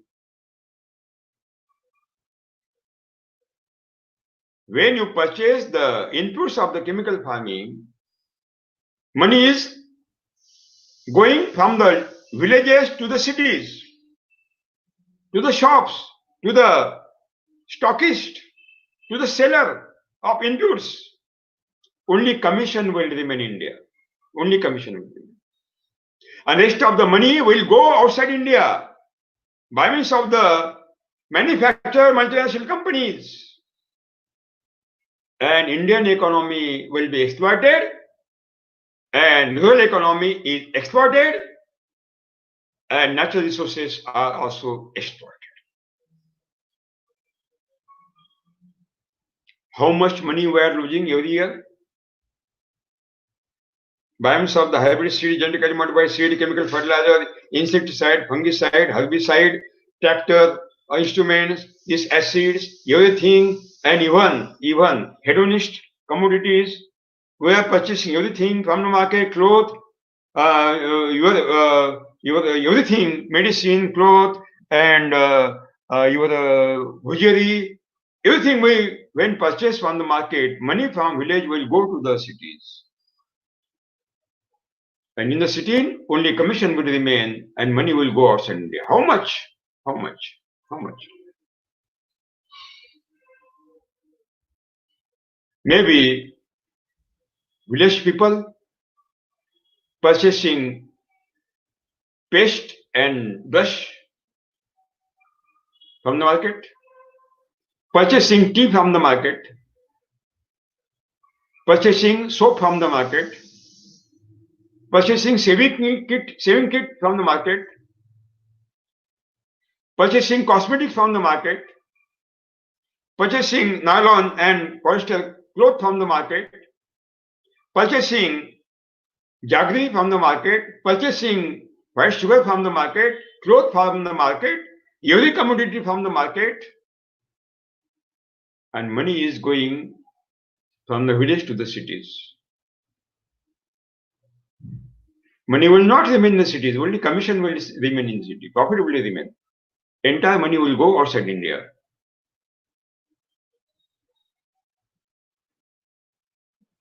To the manufacturing multinational company. How much? How much? I have calculated. I saw that by means all agriculture inputs every year, maybe chemical, maybe organic. Organic inputs are more costly than chemical inputs. Highly costly. By means of the chemical farming inputs, by means of the organic farming inputs, India is losing every year 13 lakh crore rupees. 13 lakh crore rupees. 13 lakh rupees. It is a big figure. It is a big figure. 13 lakh. 13 lakh crore. 13 trillion rupees we are losing every year. Going outside India. Outside. It is a great exploitation of Indian economy. If we will continue this exploitation, how we can prepare our nation as a Atmanirbhar Bharata, self-reliant India? It is not possible. It is not possible. So we have to stop this exploitation first. Then we can become the self-reliant India. How it can be stopped? Yes, we can stop it. We can stop it. We can stop it. Definitely we can stop it. What is to be done? Only we have to boycott, boycott, boycott. We will not purchase your seed. Maybe hybrid seed, maybe genetically modified. We will not purchase. We will not purchase fertilizer. We will not purchase insecticide, fungicide, herbicide.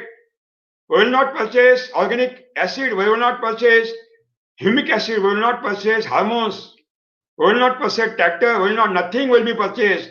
We will not purchase white sugar. We will not. Nothing will be purchased. We will not purchase your clothes. We will not purchase your wear. We will not purchase everything. We will not purchase. We will produce in our village. Then none of the rupee will go outside village. That means none of the rupee will go outside India. 13 lakh crore rupees will remain in India. We can save it. We can save it. They stick on the border of India. They stick on the border. All export will be stopped. All import will be stopped. And that is the dream of the Honorable Prime Minister of India, Honorable Narendra Modi.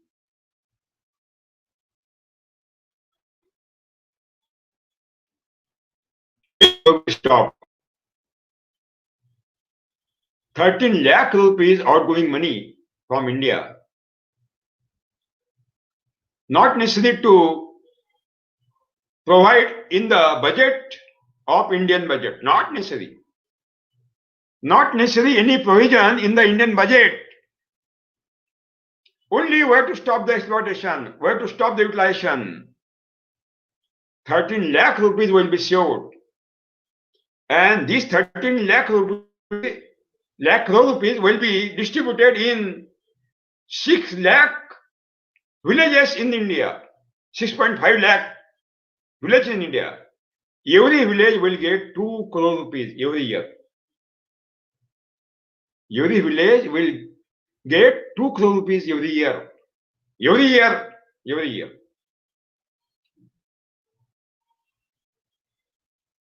And if we will stop our hedonic Western type of the lifestyle, again we are exploiting our national economy. 13 lakh rupees. If we stop utilization of hedonist commodities, then again we can go 13 lakh rupees, 26 lakh rupees total. Every village will get 4 crore rupees for development. What a miracle!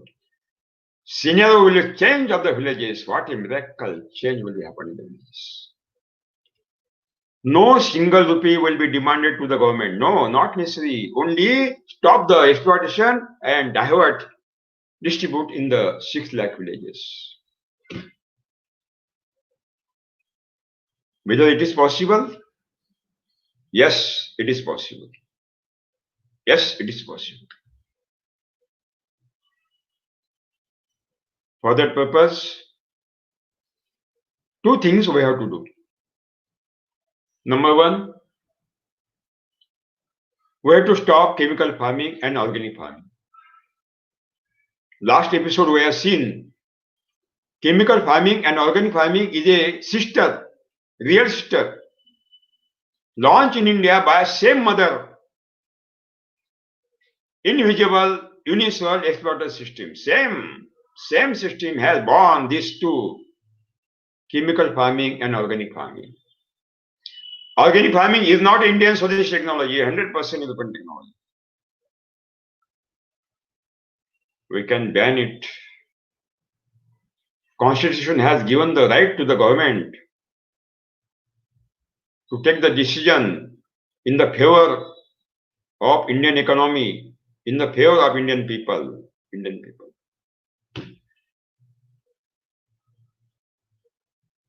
When you utilize chemical fertilizers, insecticides, herbicides in the soil, all microorganisms are killed in the soil. Soil becomes barren. These microorganisms are most important in the soil because this aerobic microorganism create the humus. Humus is the fertility and productivity of soil. Humus is the wealth of the soil. Humus is the liveness of the soil. The roots of every plant take the nutrient through the humus only. Humus is the fertility of the soil. Humus is the reserve bank of India,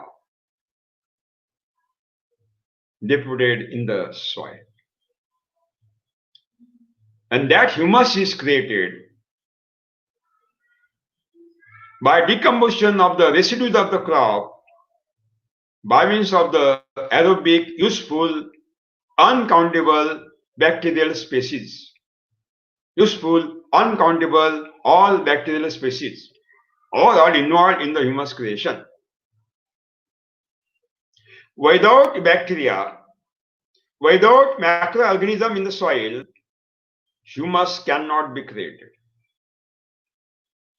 That means for humus creation, we want to utilize all the residues of the crop as a mulching in the crop, number one, not to be burned, not to be utilized in the compost farmyard manure, that means cow dung manure and vermicompost, not to be utilized. It is totally spoiled. And to supply the best culture of the microorganism which will create the humus, the best culture is the local cow dung, Indian local cow dung. That means Jivamrutam Ghana Jivamrutam. And then humus will be created. Then nutrients will be available to the roots. And then after you can stop the utilization of the fertilizer and manure at any cost. Otherwise, no.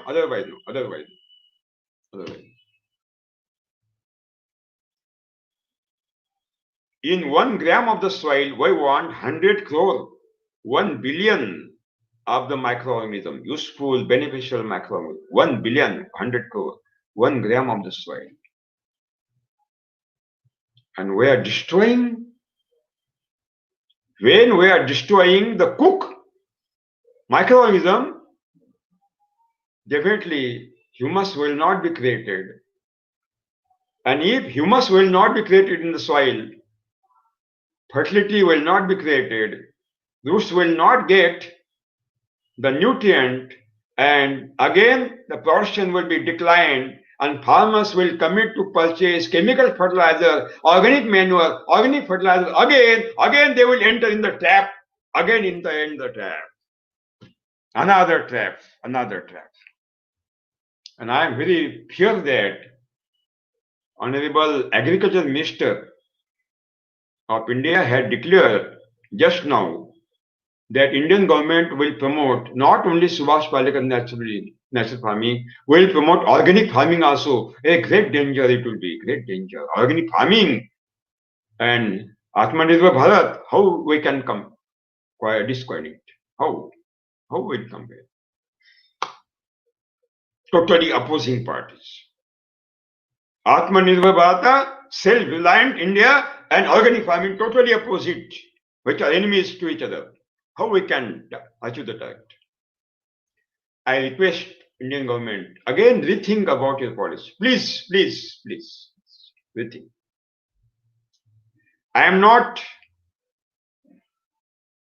wanting that government of India will promote my technology. Not. Government of India can declare that government of India will not promote Subhash Palekar natural farming. I will satisfy. We have no objection. But organic farming is more dangerous than chemical farming. Nobody farmer is getting the result. And cost of production is too much high. And humus creation is stopped by organic farming. Humus creation is stopped. And global warming is change. Global warming is increase and climate change due to emission of the greenhouse gases by organic farming. Maybe chemical fertilizer, maybe compost, maybe vermicompost, maybe cow dung manure are responsible for emission of the greenhouse gases. And this is the big problem. A global warming, global problem, global problem.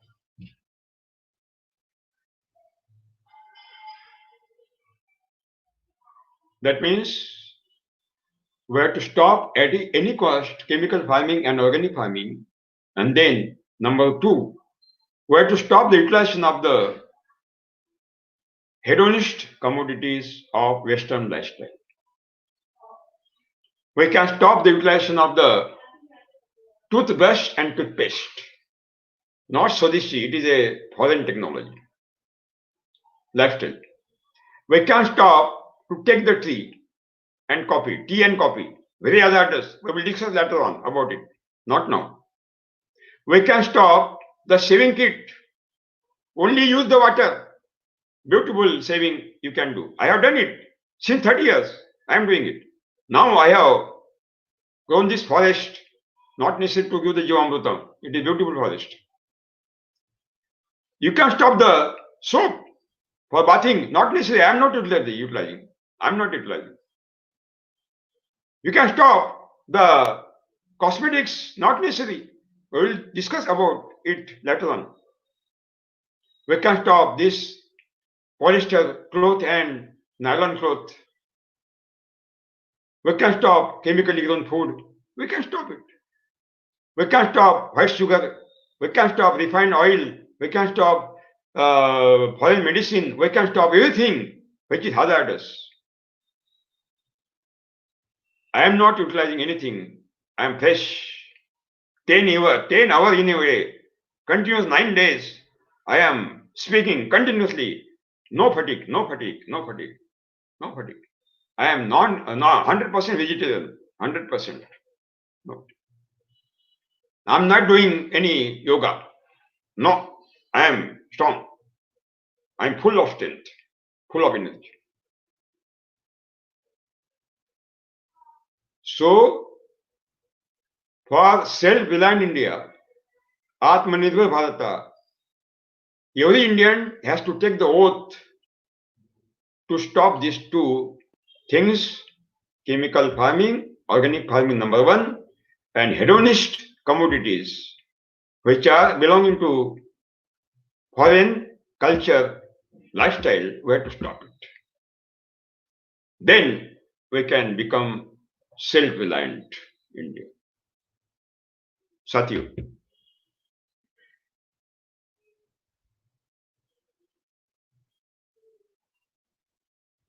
Now we have 35 crore acre land, and we want double production. It is happened only by Subhash Palekar natural farming. I invite you, come out, fix your morals.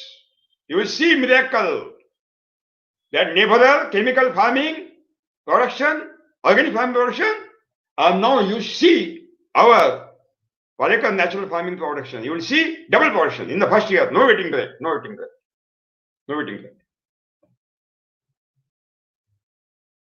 Cost of production zero. Subhash Palekar natural farming. Cost of production is zero. Production is increased, not declined. And yet, naturally grown food, poison-free food, nutritious, medicinal, we get double prices. Cost of production is zero, production is increased, and double prices. That means income, multiple income, not double, multiple, not double. This can happen only by Subhash Palekar natural farming. If the government wants to give the double income to the farmer, it is only possible by Subhash Palekar natural. If anybody have any technology, show me. I will promote your technology. I will stop my technology. I will promote. Show me as a model. Where is your model? रसायन मुक्त कृषि कहाँ है? Where is existed? रसायन मुक्त natural farming, रसायन मुक्त प्राकृतिक खेती, where is existed? Show me. Where the model? And now new name I have learned, listened. New name, भारतीय प्राकृतिक खेती, Indian natural farming. Only nature is existing in India, not in Japan, not in America, not in Europe, not in Africa. Nature is existing in the entire world. How we can claim that Indian natural farming, it is different from another nature? This is the misguidance of the farmers. So, we have 35 crore acre land. At any cost, we have saved their land. We are not to cut the land for development, and only double portion can be done by only Subhash Palekar natural farming. So we have to save their land, save that land at any cost, at any cost, at any cost. But if we will not control the population, Indian population, we can't eat the fruits of the development. No, no.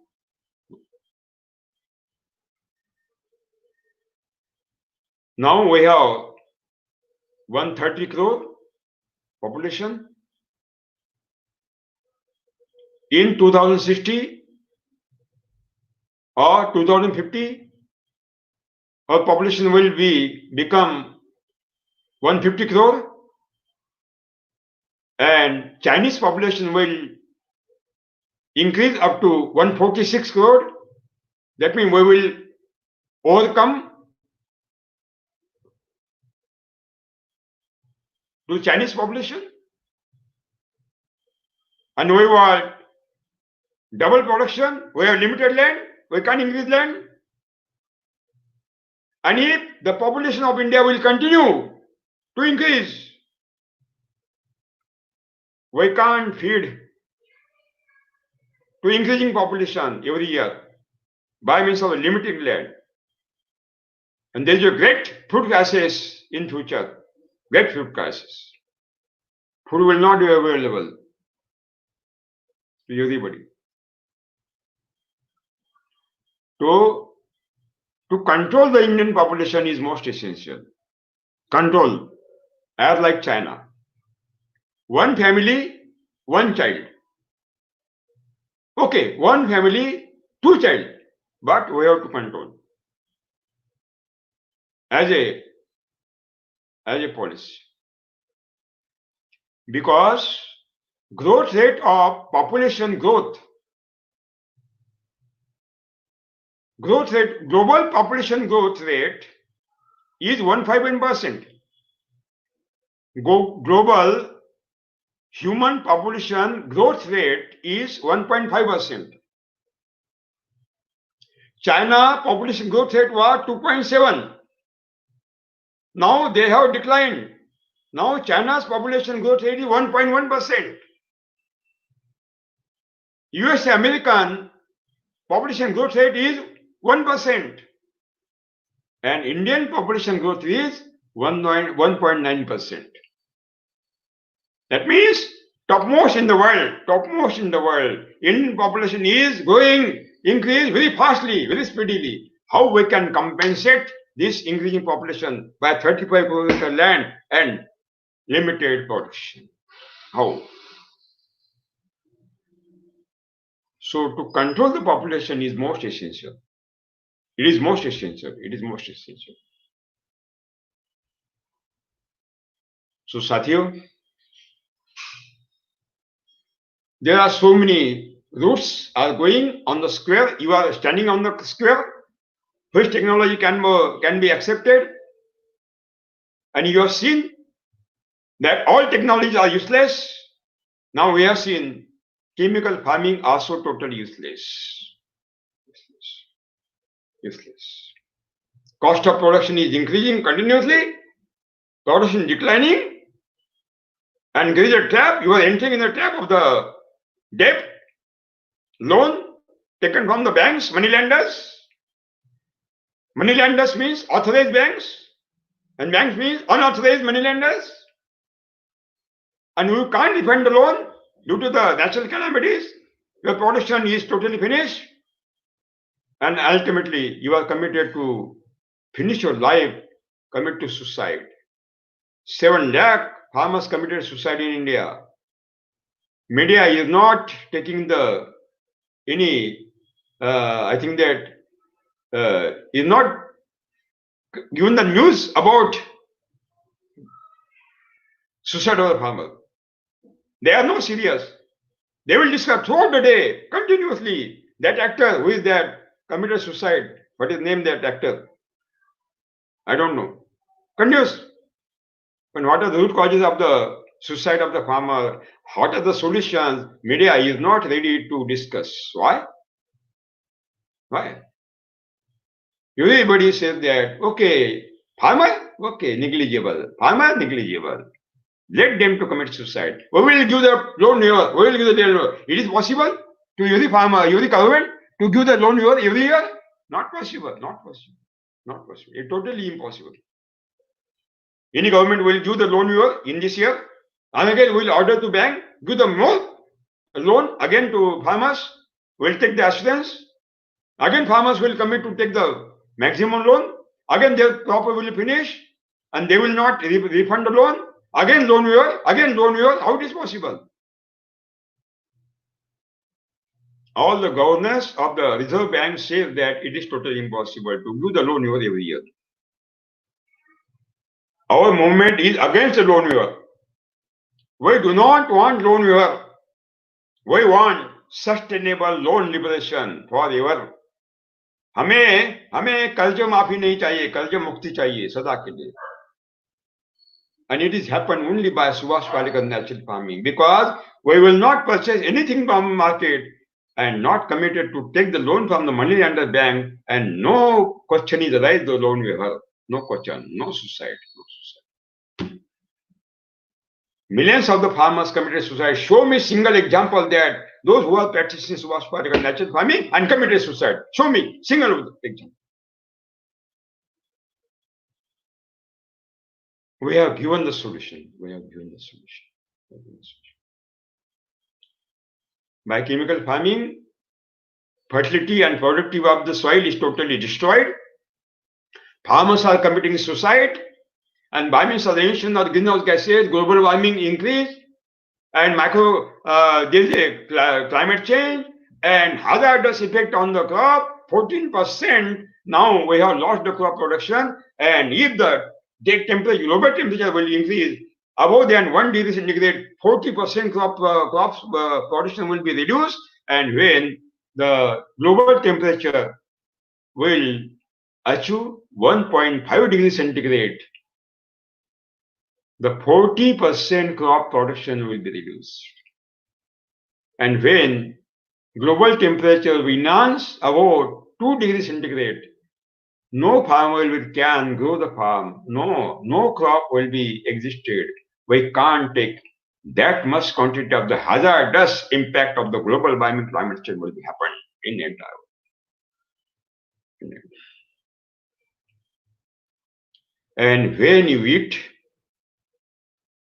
chemically grown food, the residues of the fertilizers, residues of the chemical insecticides, residues of chemical fungicides, residues of the herbicides, residues of the hormones, residues of the organic acids, residues of the humic acids are entering in your body. And as these are the foreign bodies,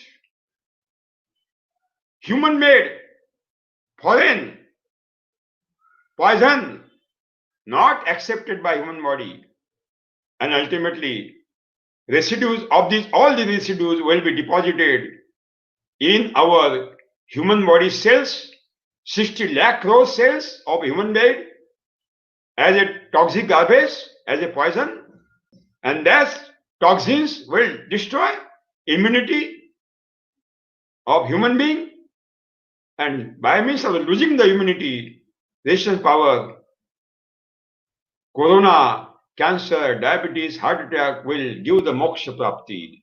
Moksha prapti. Everybody will die. This is the gift of the chemical farming. So, no indigenous, traditional, ancient Indian farming based on cow dung manure, no. No rasayan mukta kheti, no go adharit kheti, very dangerous. No shashwat kheti, no sustainable agriculture, no chemical free agriculture, because no chemical farming is existed in throughout the world. No organic farming, no Vedas farming, no Vedic farming, no Panchagavya, no Dashagavya, no home farming, nothing, no waste decomposer, no EM solution, and no garbage enzyme, nothing, no chemical farming, nothing. Stop it.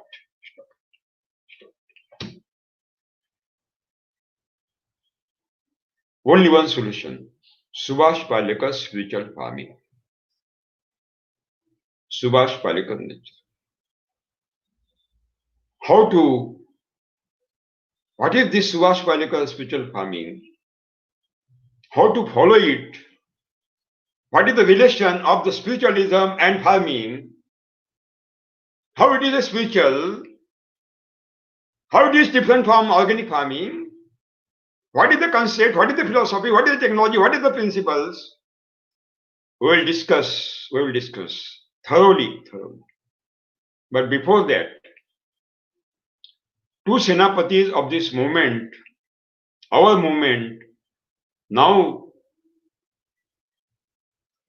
are participate in this debate, in this today's workshop. Honorable Prasannamurthy, a big champion of this movement in Karnataka, and former General Manager of NABARD Bank, Andhra Pradesh, Honorable Mohan. He is a key person in Andhra Pradesh and Telangana, and he is doing fantastic job to promote this our technology and spread out throughout Andhra Pradesh and Telangana. I am welcoming both. So first, Mohan, please give the 15 minutes about our movement and NABARD and possibility from the NABARD. Mohan, you are welcome. Yeah, pranams to Palekarji and all the viewers of this program. At the outset, I would like to thank Palekarji for giving me this opportunity to participate in this event. Of course, after continuously Palekarji spoke for 2.5 hours, there is not much for me to add about the technology or about its benefits from this technology. That is more or less an accepted fact. And as he mentioned about the Niti Aayog and different state governments, how they responded and how they are utilizing this technology. So I don't have to add much on that. But Palekarji, in the initial remarks itself, mentioned that it is a mass movement and it should become a mass movement. Doesn't matter if the governments take up or not, but it should go as a mass movement. So, before I come to that, I think I first would like to tell the viewers my first encounter with Palekarji. It happened when I was taking morning walk in the Indira Park, and he was accompanied by Vijayaramji, and Vijayaramji introduced Palekarji to me. Then I said, "Sir, I am from NABARD, and we are concerned with the agricultural rural development. Can you give some programs for NABARD? Can we promote some programs with your help?" And he readily agreed to that. And the first program from NABARD side we had in Basara in Adilabad district, where other agencies like SAVE of Vijayaram and Eklavya Foundation, Grama Bharati were also involved. That time it was United Andhra Pradesh. What we thought was this message should go to each of the districts. So not only at the Hyderabad and other places, but it should go to the rural areas where it is required. So we advise the agencies to select farmers from each of the district, and we had more than 600 plus farmers from different districts of Deed and Andhra Pradesh, and it was a 6 days program. It was received so well. People have understood the concept, and people have taken the message that this needs to be promoted in the districts by the farmers. And that's how a good beginning was made with the support of NABARD that time. But before that itself, Vijayaram and Dr. G.B.K. Rao had taken these programs, conducted 3-4 programs in and around Hyderabad, and people were already aware. But after the participation from the different districts, farmers from the different districts, this message has gone down to the even nook and corners of the state. And subsequently, with the help of the NGOs, we organized programs in Mahbubnagar and different other places, including Hyderabad, of course. So there is a clear awareness among the farmers. If today even a small farmer and even a progressive farmer or even activists, and right up to the prime minister who spoke about this even in the Independence Day Yeah, message yeah. to the nation, if they are talking about the sustainability of agriculture and also continuity of the agriculture as a major income source for the country as such, I think the credit should go to Palekarji, because he is waging a lone battle uh, with the help of various agencies, but it is basically his idea that agriculture, how it has to be made sustainable, how farmers' incomes have to be increased, and how the health of the countrymen or the entire nation has could be secured with this. And what he has explained short while ago, how the economic exploitation by following the other systems of agricultural practices could be avoided if we follow the Subhash Palekar natural farming system. I think on that aspect there are no issues. But how do we take this forward is the major issue. Although some of the governments have adopted the thing and promoted, but depending on the government alone, I think maybe because if the government changes, then the policy also changes. So that Change, should right? not happen. That should Right. not happen. It should be from the farmer side. Now, one of the aspects which most of the governments, including Government of India, is as a solution for all the ills of the agriculture sector, they are promoting farmers producers organizations. Now Yeah. they call them FPOs. FPOs will do right from the organizing the farmers into a collective organization, then provide them the inputs, provide them the technology, provide them the marketing support, all types of negotiations on behalf of the farmers the FPO will do. So this is one idea which is being promoted by the government of India and the state governments.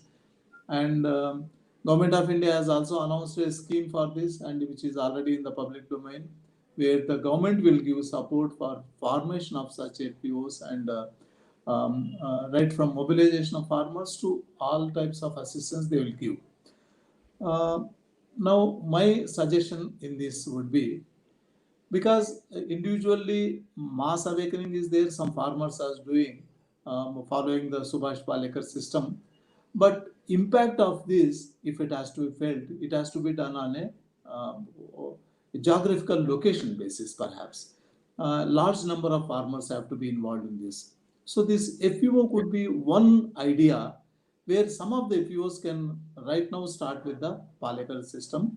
Whatever crops they are growing, let it be grown under the SPNF's model, so that there will be visibility and you can measure the success of the technology, success, measure of the income levels that will go up in such cases, where 500 or 1,000 farmers are members, or FEO is envisaging about 5,000 members in a organization.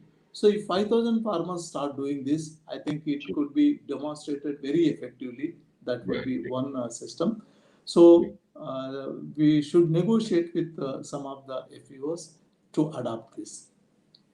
Second thing is we also have 1 lakh plus primary agriculture credit societies who have been only doing the lending business so far. Though they can do all the activities that what FEO is expected to do, that is providing technology, providing marketing support, providing inputs, everything, including loans they can give.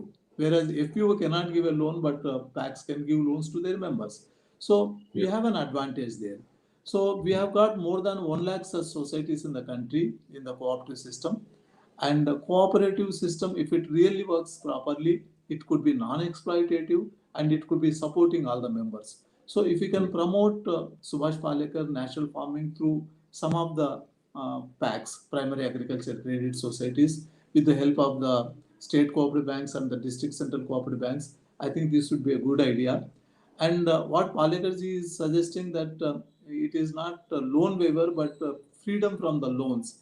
And if you can promote such collectives, and over a period of time, maybe a couple of years, 3, 4 years, such societies can become self-reliant completely and exhibit the advantages of a Palekar system, how we can farmers could benefit, all the small, medium, large farmers could benefit from this, and the rural economy can get total transformation. What he's talking about from the towns to the villages, money should flow from the towns to the villages. We see it is happening in some of the places where the farmers are following this Palekarji's model. People are booking in advance their requirements. Maybe it could be rice, it could be wheat, or it could be other produce. People are coming, and even before the crops are sown, people are giving advances for these products. So that will happen once we promote Palekar's model on a bigger scale, in a collective manner. I think that will happen. And now that Government of India has also liberalized several other policies, the marketing particularly. Such farmers, where Palekarji was mentioning that they should get higher price.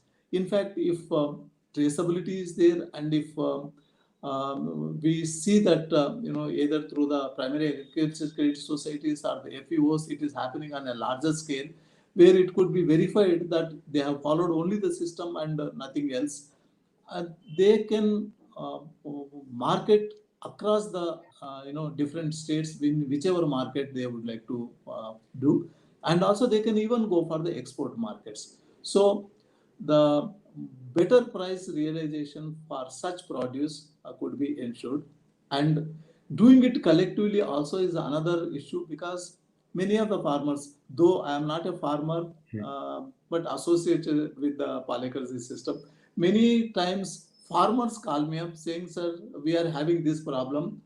We are following There is Palekar's a system." disturbances. Uh, no, from the Disturbances. Telangana and Andhra Pradesh, Andhra Pradesh, farmers randomly they call saying that, The "Sir, we are following disturbances. this system." ఇది కదా? Yeah, yeah, yeah. We are following this system, but we have this technical problem. How do we get it solved? So, since I cannot give a technical solution, so I suggest either contact Vijayaram or Stambhatri Reddy or other people who are practicing and also are also into the training of Palekar system. So if you do it on a collective basis, these individual farmers, the problems which they face could be addressed very effectively. Maybe in the FEO itself or in the society itself, some of them could be trainers in the system, and they could go around the villages where these farmers are located from time to time, guide them, and also monitor how they are doing it, and also guide them if there are any problems at the day. Because listening to the Palekarji for 8, 9 days, they get charged up and they want to do it. But practically, when do it at the field level, so the problems which they encounter, so it could be easily addressed if it is done on a collective basis. In the state of Andhra Pradesh, what Palekarji was mentioning, yes, government has taken a lead, and they have done it, on a large scale. True. But again, and it was in a way government supported initiative, so the technical inputs and those things could be given by the volunteer or the employees of that organization. But if it has to be done on a sustainable and easy way, I think it is on the collective basis. If we could do FPOs or the farmers collectives or farmers clubs, which NABARD is promoting, so this could be done. How do we get these FPOs and how do we get these packs to do the thing?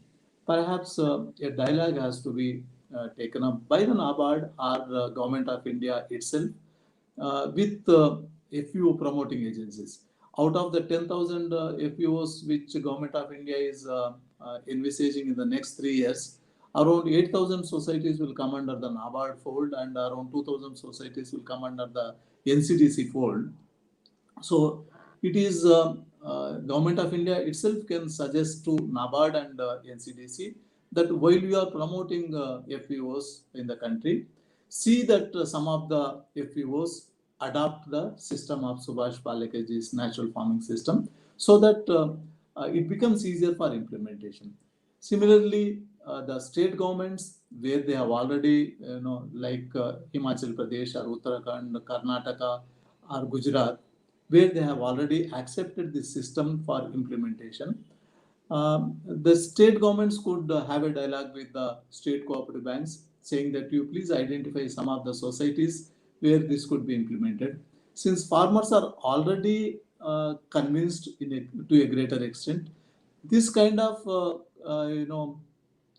collective farming will help them in every way, in the sense providing technical support where a individual farmer finds it difficult to understand the concept or find a solution for his immediate problem. This could be sorted out at the society level or the FPO level, and marketing will be the beneficiary, because when you have huge volumes, it becomes easier for you to enter the market with a better bargaining capacity.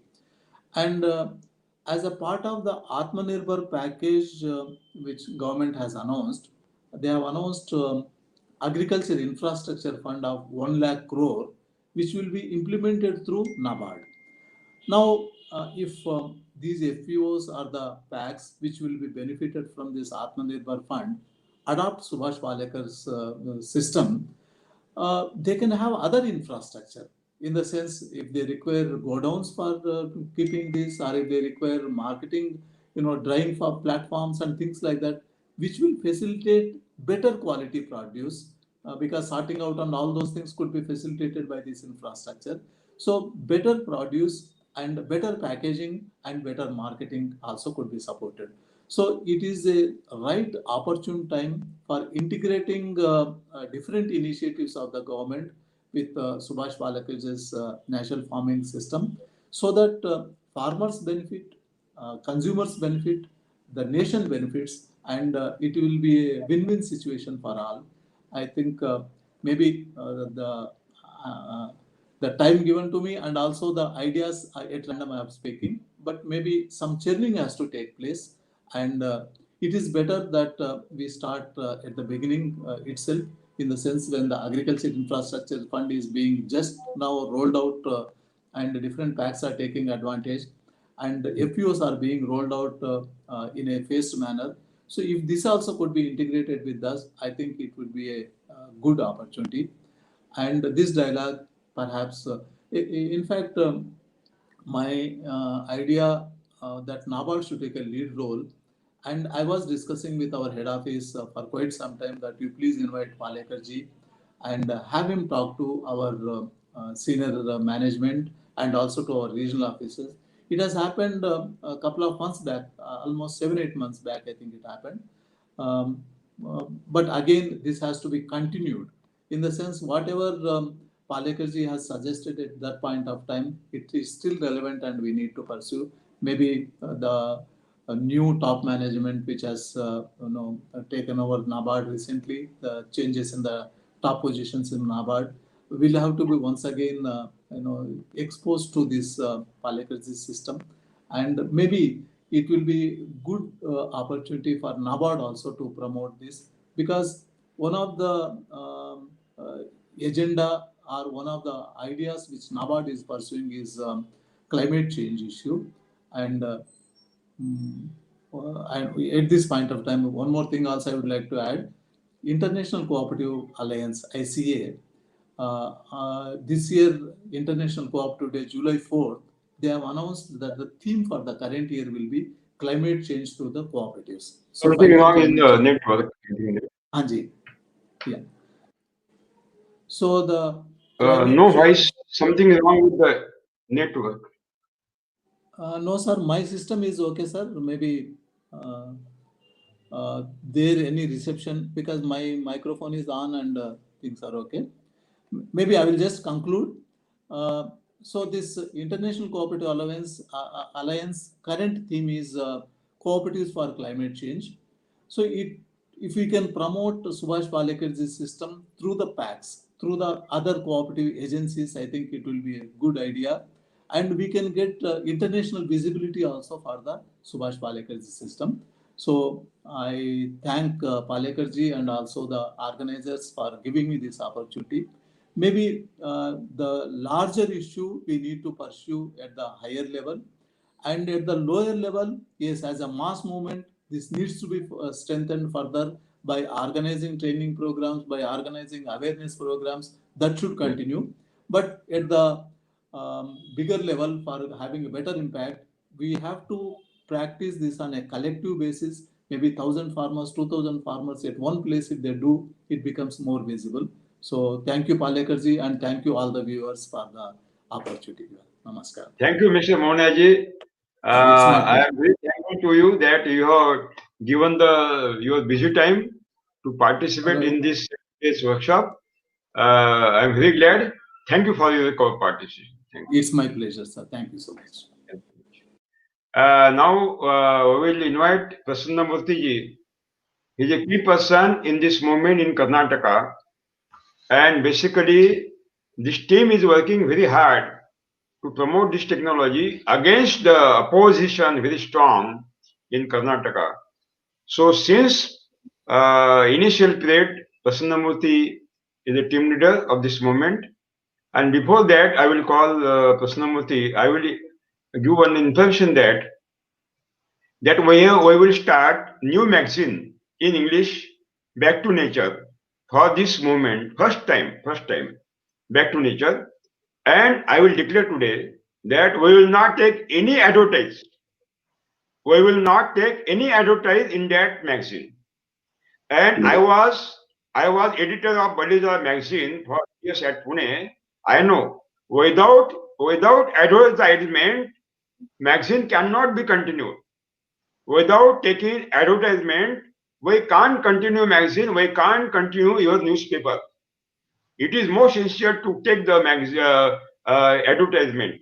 But we have taken the decision that we will not take any advertisement, because when you take the advertisement, you give the commitment. And we will lose our principles. So only on your support it can be possible. And the paper is very costly and printing is very costly. Everything is costly. To start this magazine is a very difficult task, but definitely God will support. Definitely, I am sure. So I will request that you please subscribe this magazine. 600 rupees annual subscription has been fixed. It is very low, but we have fixed it, and you can send this subscription 600 by money order, by demand draft also, or by online also. For online, I have given the number of Amit Subhash Palekar. On the name of Amit Subhash Palekar, you can send demand draft and money order. You write down Amit number 96731 62240, 96731 62240, and my address Amit Subhash Palekar, Amit Subhash Palekar, Back to Nature magazine. Back to Nature magazine. Back to Nature magazine. 1919.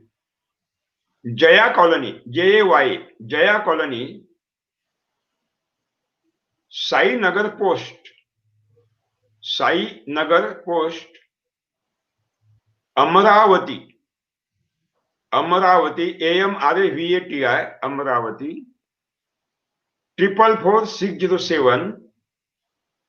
444607 is the pin code.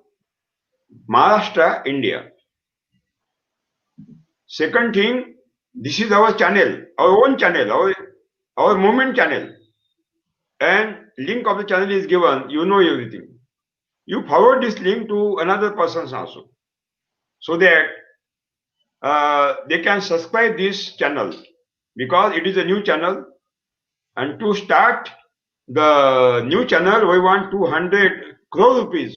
It is not possible. It is not possible. So this web channel can be do strong support this moment. So I will invite Prasanamurthy. Please start your lecture. 15 minutes. मेरा Prasanamurthy. विनम्र प्रणाम सम्मान्य गुरुजी को, and my happy evening to one and all who are watching this program. On the onset, it's a very happy moment today because Guruji has just told us about releasing an English magazine, monthly magazine, for the benefit of us all. It was a very, very much needed thing, and we were talking about this for a very, very long time with Guruji to get something like this, because wherein we can keep updating the problems, the solutions, the various names of the various successful farmers, the farm visits and everything, so that wherein the continuity, or what we call holding of hand or helping hand, can be given to the farmers. This is a really wonderful thing what you have told us today, Guruji. Our humble pranam to you. On the onset, my name is Prasanamurthy TR, and I am from Tumkur, Karnataka. I am basically a civil engineer by profession, and by God's grace, I am a natural farmer after imbibing the thorough knowledge about agriculture and nature given by Guruji in his workshops.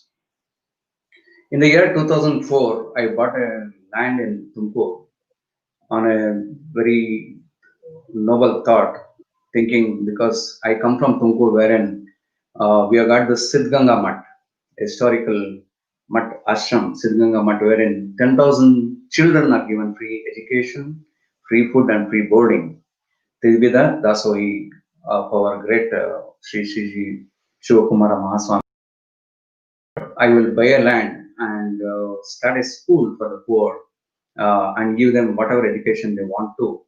And to feed the children, we have to have land. And on that basis, I bought this thing. I would visit, because I was an illiterate in farming, I would visit a lot of farms every week about alternative farming techniques, because though I knew nothing about farming and forget about chemical farming, I thought we want poisonless food, and went to various alternative farming techniques.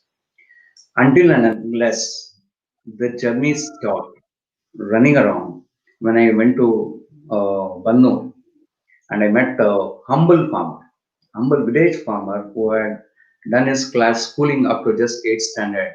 And the knowledge he gave us and our family within 15-20 minutes about what is soil, what is nutrient, what is the input, what is the uptake. And my goodness, that's when I told, enough is enough. We are not going to travel anywhere.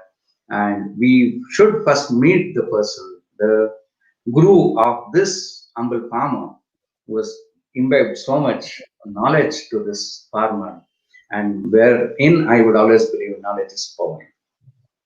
So this knowledge had given him so much of self-sustainability and so much of income to him, and the honor within himself, with the way he was talking and way he was explaining the stability within himself and the crop. When we saw all these things, then I took a change in my thoughts, wherein I told, okay, let us forget about the school.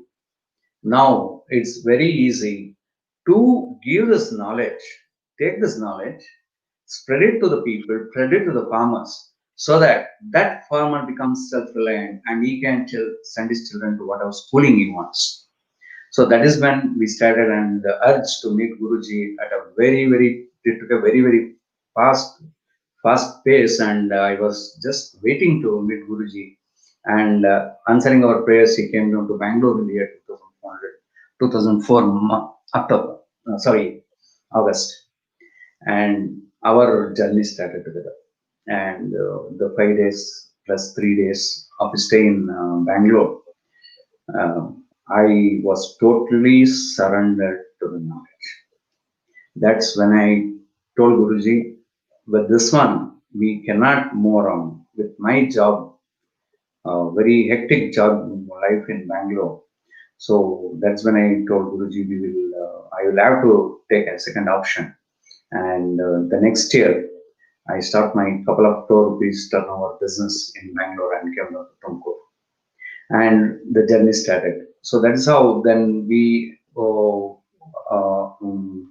in the year 2003, it was the first time when Guruji came through Basava Kalyana to Karnataka, called by the Raita Sangha, and the workshops started. And once we came into the movement, our personal acquaintance with Guruji, we started thinking about how to spread it in a very mass scale. And Guruji gave us a wonderful idea.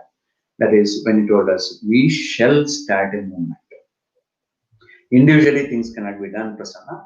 So not only Prasanna, like-minded friends were all there together for the workshops. So arranging of the workshops and all those things, coordinating with various things. So then Guruji told, this cannot be done like this. It has to become a mass movement. That's when he started and we started. Those days, Karnataka State Zero Budget Natural Farming Movement with 4 coordinators. See, basic concept of Andolan, what Guruji told was there should be no leadership. One upmanship is never allowed, and it is a this is a voluntary organization with non-governmental support and no money from anywhere. We have to do it with our own strength and things. My goodness, and the way we went on, 28 workshops with Guruji, so non-stop from morning 9:30 to sometimes night 12:30. You should video these things too. You should have all been there to enjoy these things. 12:30, and every farmer awake with his eyes wide open, listening to the Guruji. And we started off the movement, and it took in a very big way in Karnataka. And people started coming to our various farms, successful farms from all over the state, all over the country, and from abroad. That's when we started thinking where to give more momentum to this one. And when we started from the state level, we distributed it to the district levels, having coordinators in all the districts, and we started this one. And we are only problem with us was I left my business and I had an alternative earning. I could give my full time to the Andolan at the moment. But all our other coordinators and all our these things were farmers. So they have to give their time to the farm and expressing themselves and promoting this natural farming. That is when we thought of a different program. Like these farmers, they collect every first Sunday, first Monday of the month, so that they can all collect together in their own farms, in the different villages, and accumulating new farmers and giving them this knowledge and telling about the models, the way their problems, their success, and everything to the farmers. So now we started as cluster movements, wherein it went on very good, and instantly we started in another way, wherein the farmers who were interested, who came to know about this thing, Media gave us a very huge support in Karnataka, to be very precise, especially the print media. There was a very, very good support, and almost every week there was this what articles about zero budget natural farming. Now Subhash Palekar ji, natural farming, and it took off a big way, and farmers started asking for more and more, and we really gave pain to Guruji, asking him to come time and again from Maharashtra to give workshops in every nook and corner of Karnataka. That's when our Honorable Finance Minister told the birthplace of Subhash Palekar natural farming is Karnataka. We have got get great pride in saying yes. And so now, after this one, we started the movement. Now, a lot of farmers started asking, and uh, we couldn't accommodate them. We had such a huge problem. We had no government support. We had no advertisements taken. We were doing it at a very, very meager fee. 50 rupees for two meals, one tiffin, one breakfast, three coffee or tea, then stay, everything, book, pen, writing, everything, with just taking a meager fee of 50 rupees. And this, we were doing it on purpose. We did not want the government to arrange this programs like this one. We did not want any organization to take it over and give it free, because we saw in our initial days when we were going before this Andaluman took place, and we all entered with the coordinators working together to accommodate or to bring in the farmers to sit down, listen, and adopt it. We saw them, they would come early morning, there would be 10 people, by tea time there would be 8, by lunch there would be 5 people. So like this, they were just wandering around. Then we thought, no, we have to fix a fee so that every paisa a farmer counts for it and he'll sit tight. And believe me, we had 7,000 farmers sitting for 7 days. That was an enormous workshop we had, and we spread out like anything from there on. Wherein the attendance was 7,000 every session. That is the power of Guruji. But putting them together, making them sit together, we charge this meager fee from them, and the running around everything of each and all the coordinators and all the organizers was from their own pockets. But still, it was when you count to the enormous amount we are saving. I would put it straight to everybody who's watching. Dear friends, you are not spending a single paisa from your pocket. Let me make it very, very clear. You would spend more than 30,000 rupees per acre, either it could be in the form of farmer manure or chemical fertilizers or organic, much costlier. You would be spending. Now you're saving everything. Your yield is increased, your pains have come down, everything has happened, and you have to spend a little bit of that money to see that this movement, this farm technique, the happiness you got, the self reliance you got, the pride you got to spread it amongst all the other co farmers, our brethren, our countrymen. Not only you should eat this poisonous food, the sweet things of the sweet of natural farming, you have to see that every house, every mouth in the country should eat only Subhash Palekar natural farming food. It is has to be the motto. And after that, we started off. The farmers started calling us. So we had this problem. We couldn't then from Karnataka, Maharashtra. Then we were in Andhra, Kerala, and all. Guruji became too very tied up with this programs, even in abroad, Mauritius, West Indies, and so on, Sri Lanka, so on and so forth, Maldives. And we couldn't get his appointment. We were waiting for 6 to 8 months for a single appointment to give us a workshop. So we had to, in the meantime, uh, give it, spread this one. That is when we took up going to localized places. The farmers would call us and they would accommodate, propagate, and then accommodate farmers, wherein we would go for single day workshops and doing this one. And when we were doing this one, please bear it in mind. The main thing what we all have got to do is one simple thing.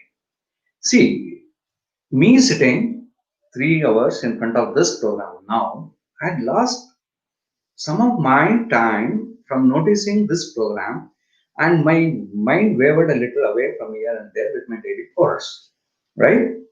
In the same way, sitting for 4, 5, 6, 7 days, you cannot have 100% concentration, and your mind will waver, and you will not listen to a lot of things connected. Zero budget natural farming or Subhash Palekar natural farming is a technique wherein it starts with a point and it goes on in the circle point by point and ends at the point, making a huge circle, huge chain. So not a single link has to be missed. But as human beings, we get wavered out, we get slightly off mind. We might not listen to it fully, wherein we might lose a link. That's when I asked everybody who is watching this program to please see that every farmer buys the books, a treasure trove of knowledge. Subhash Palekar's books. You just start. I'm a civil engineer and I know about soil, right? But it has to be hard. But here in agriculture, it has to be soft. Total different. So, but once I started, science was so boring subject for me. That's when I took civil engineering. I went to diploma. Then I took up civil engineering because I wanted to escape this science. I did not like it. It was not my subject of my passion. But when I came into this natural farming, when I came into the folds of Guruji, when we saw the things happening on the land, happening in the soil, happening onto the crops, happening onto the atmosphere, environment, then we thought we have to. And I am the luckiest of person because I entered fresh into the farming and I met Guruji for the first time in Bangalore. And I was the luckiest person. Guruji gifted me his first English book to me with lots of love, Subhash Palekar to Prasanna. Wow, I am the most gifted person. So, and I took it home. Believe me, science is not my subject. Within 2 days, I had finished the book. Then started this urge to study more and more and more and more, know about it more and more. Then we started running around to various farms, studying this one. And the best things was when we were Guruji. I tell you, all these people who are watching all over India, if in future you are getting a chance, you're in your state, Guruji is coming to you, please stay in the workshop. Stay back in the workshop. Don't go on home. Don't miss the walking time when Guruji goes on a walk. Don't miss that one. If you miss joining him in the for a walking, you will lose a lot because Guruji would take us for the walking. We would go with Guruji walking early in the mornings, and all of a sudden you would stop. Prasanna, idhar aa jao. क्या है Guruji? ये क्या है? What is this? Then, as if I know everything, हाँ Guruji, what is that? And I would ask back, Guruji, what is that? And that is, he would laugh at me and tell, look at him, he doesn't understand anything, and explain each mycorrhiza. It could be how the nutrients are coming up, why the fruits fall down, why the shoots crop out immediately. My goodness, the knowledge what you get in the workshop, what you get in the books is different, and what you get when you go physically with Guruji on a walk or a stroll or to farm visits, it's very, very huge. And as a part of the Andolan and on the advice of the Guruji, what we did was we started farm visits with the leadership of Guruji. We would have, and the last time we went, we had these cars and other private vehicles apart from the buses what we had arranged. More than 2 kilometers of this vehicle were coming behind us. I was fortunate enough to be a security to the Guruji, and I was in the car with Guruji, and we would look back in the course, and it was almost 2 kilometers. We had planned for around 200 to 300 people. We had more than 1,800 people in the farm. So the farm visits, please don't miss it. Arrange for it, and the knowledge you get. See what we have studied, what we have adopted in our farm could be very different. What we heard, but when you go with Guruji, it is the plus and the minus of the total technology is explained to you there, and you get a huge knowledge and more confidence. So like this, we started off. We started off time with small NGOs who would call us to give lectures or one-day workshops from 9 to 9, and like this movement started up. And for incidentally for us, 2004, 2005, Guruji and his guidance, we leadership, we had been to Vidhan Sabha. Then the ex-prime minister, Chief Minister Kumar Swamiji was had taken up this as a farming technique. But we had some, as you all know, this is zero budget.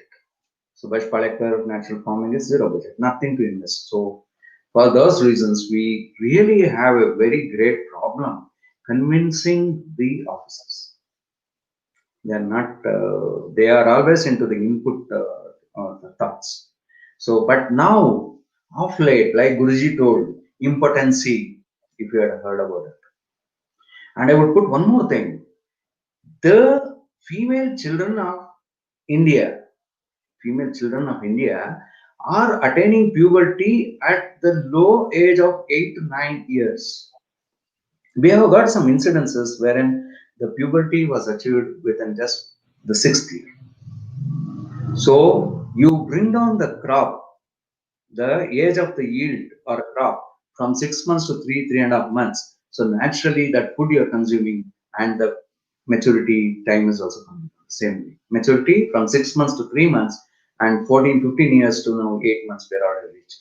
And future, I always tell on the stage when I say people go to, who knows, with all those this new technologies, new hormones, new whatnots being added to the thing, whatnots being added to the fodder of the milk you drink, and whatnots their hormones, steroids they're giving to the non-vegetarian food you're eating.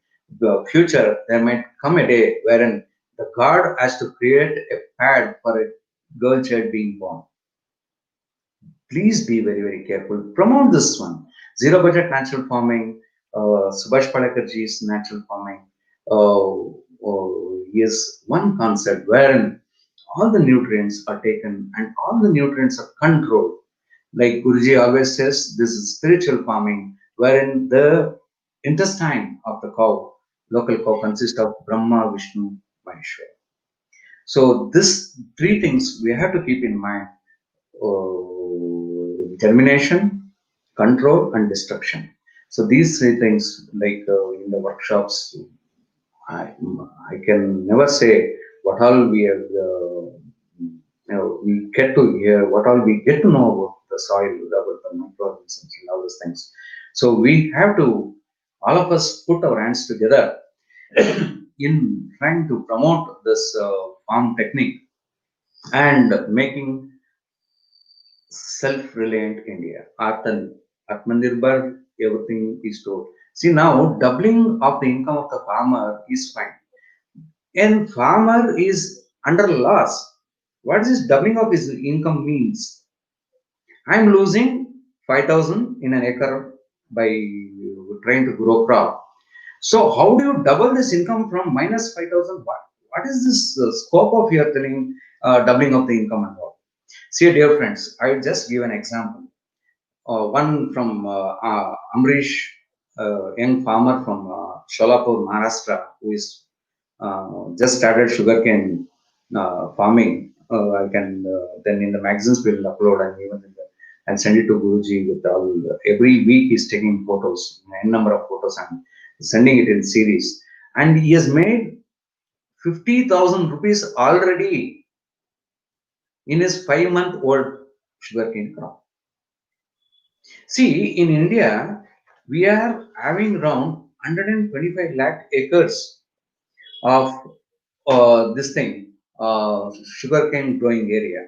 So by the technique of Subhash Palekar natural farming technique, by 8x2 model, we are growing as an intercrop onions, we are growing potatoes, we are growing chilies, we are growing pulses. Just for your information, if everybody adopts Subhash Palekar natural farming in this 125 acres of land, we, in a single crop, we are going to get around 50 lakh tons of pulses free. What about in your banana? What about in your papaya? What about in the intercrops what you're growing? What about in the horticulture crops? Everywhere we are adding up these pulses for the nitrogen fixation, free nitrogen fixation. That's the only thing which is not in the soil, and we have to fix it. This is nitrogen fixation. We use this much of pulse as an intercrop and all these things.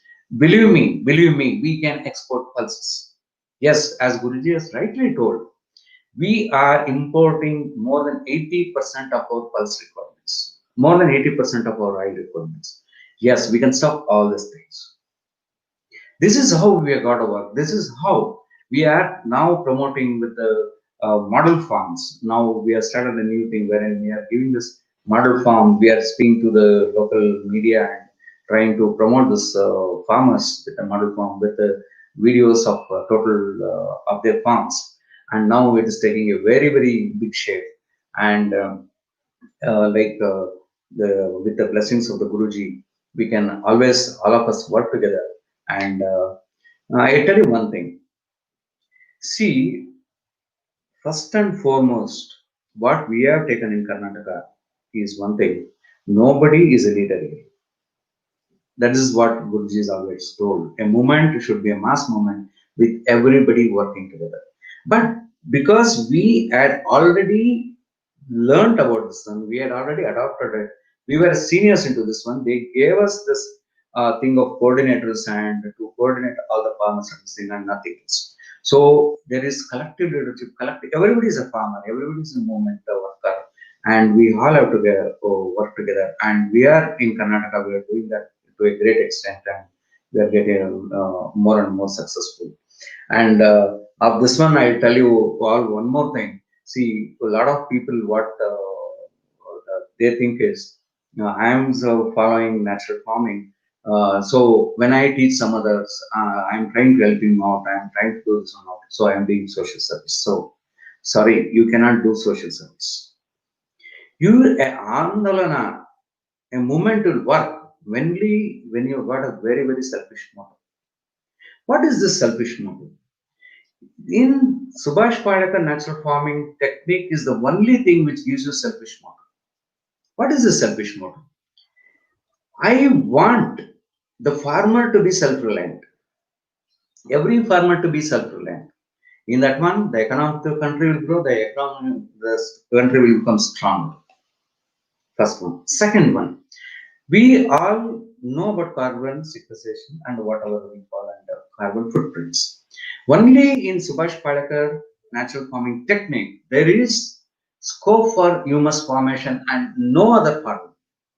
I'll put it straight, no other farming.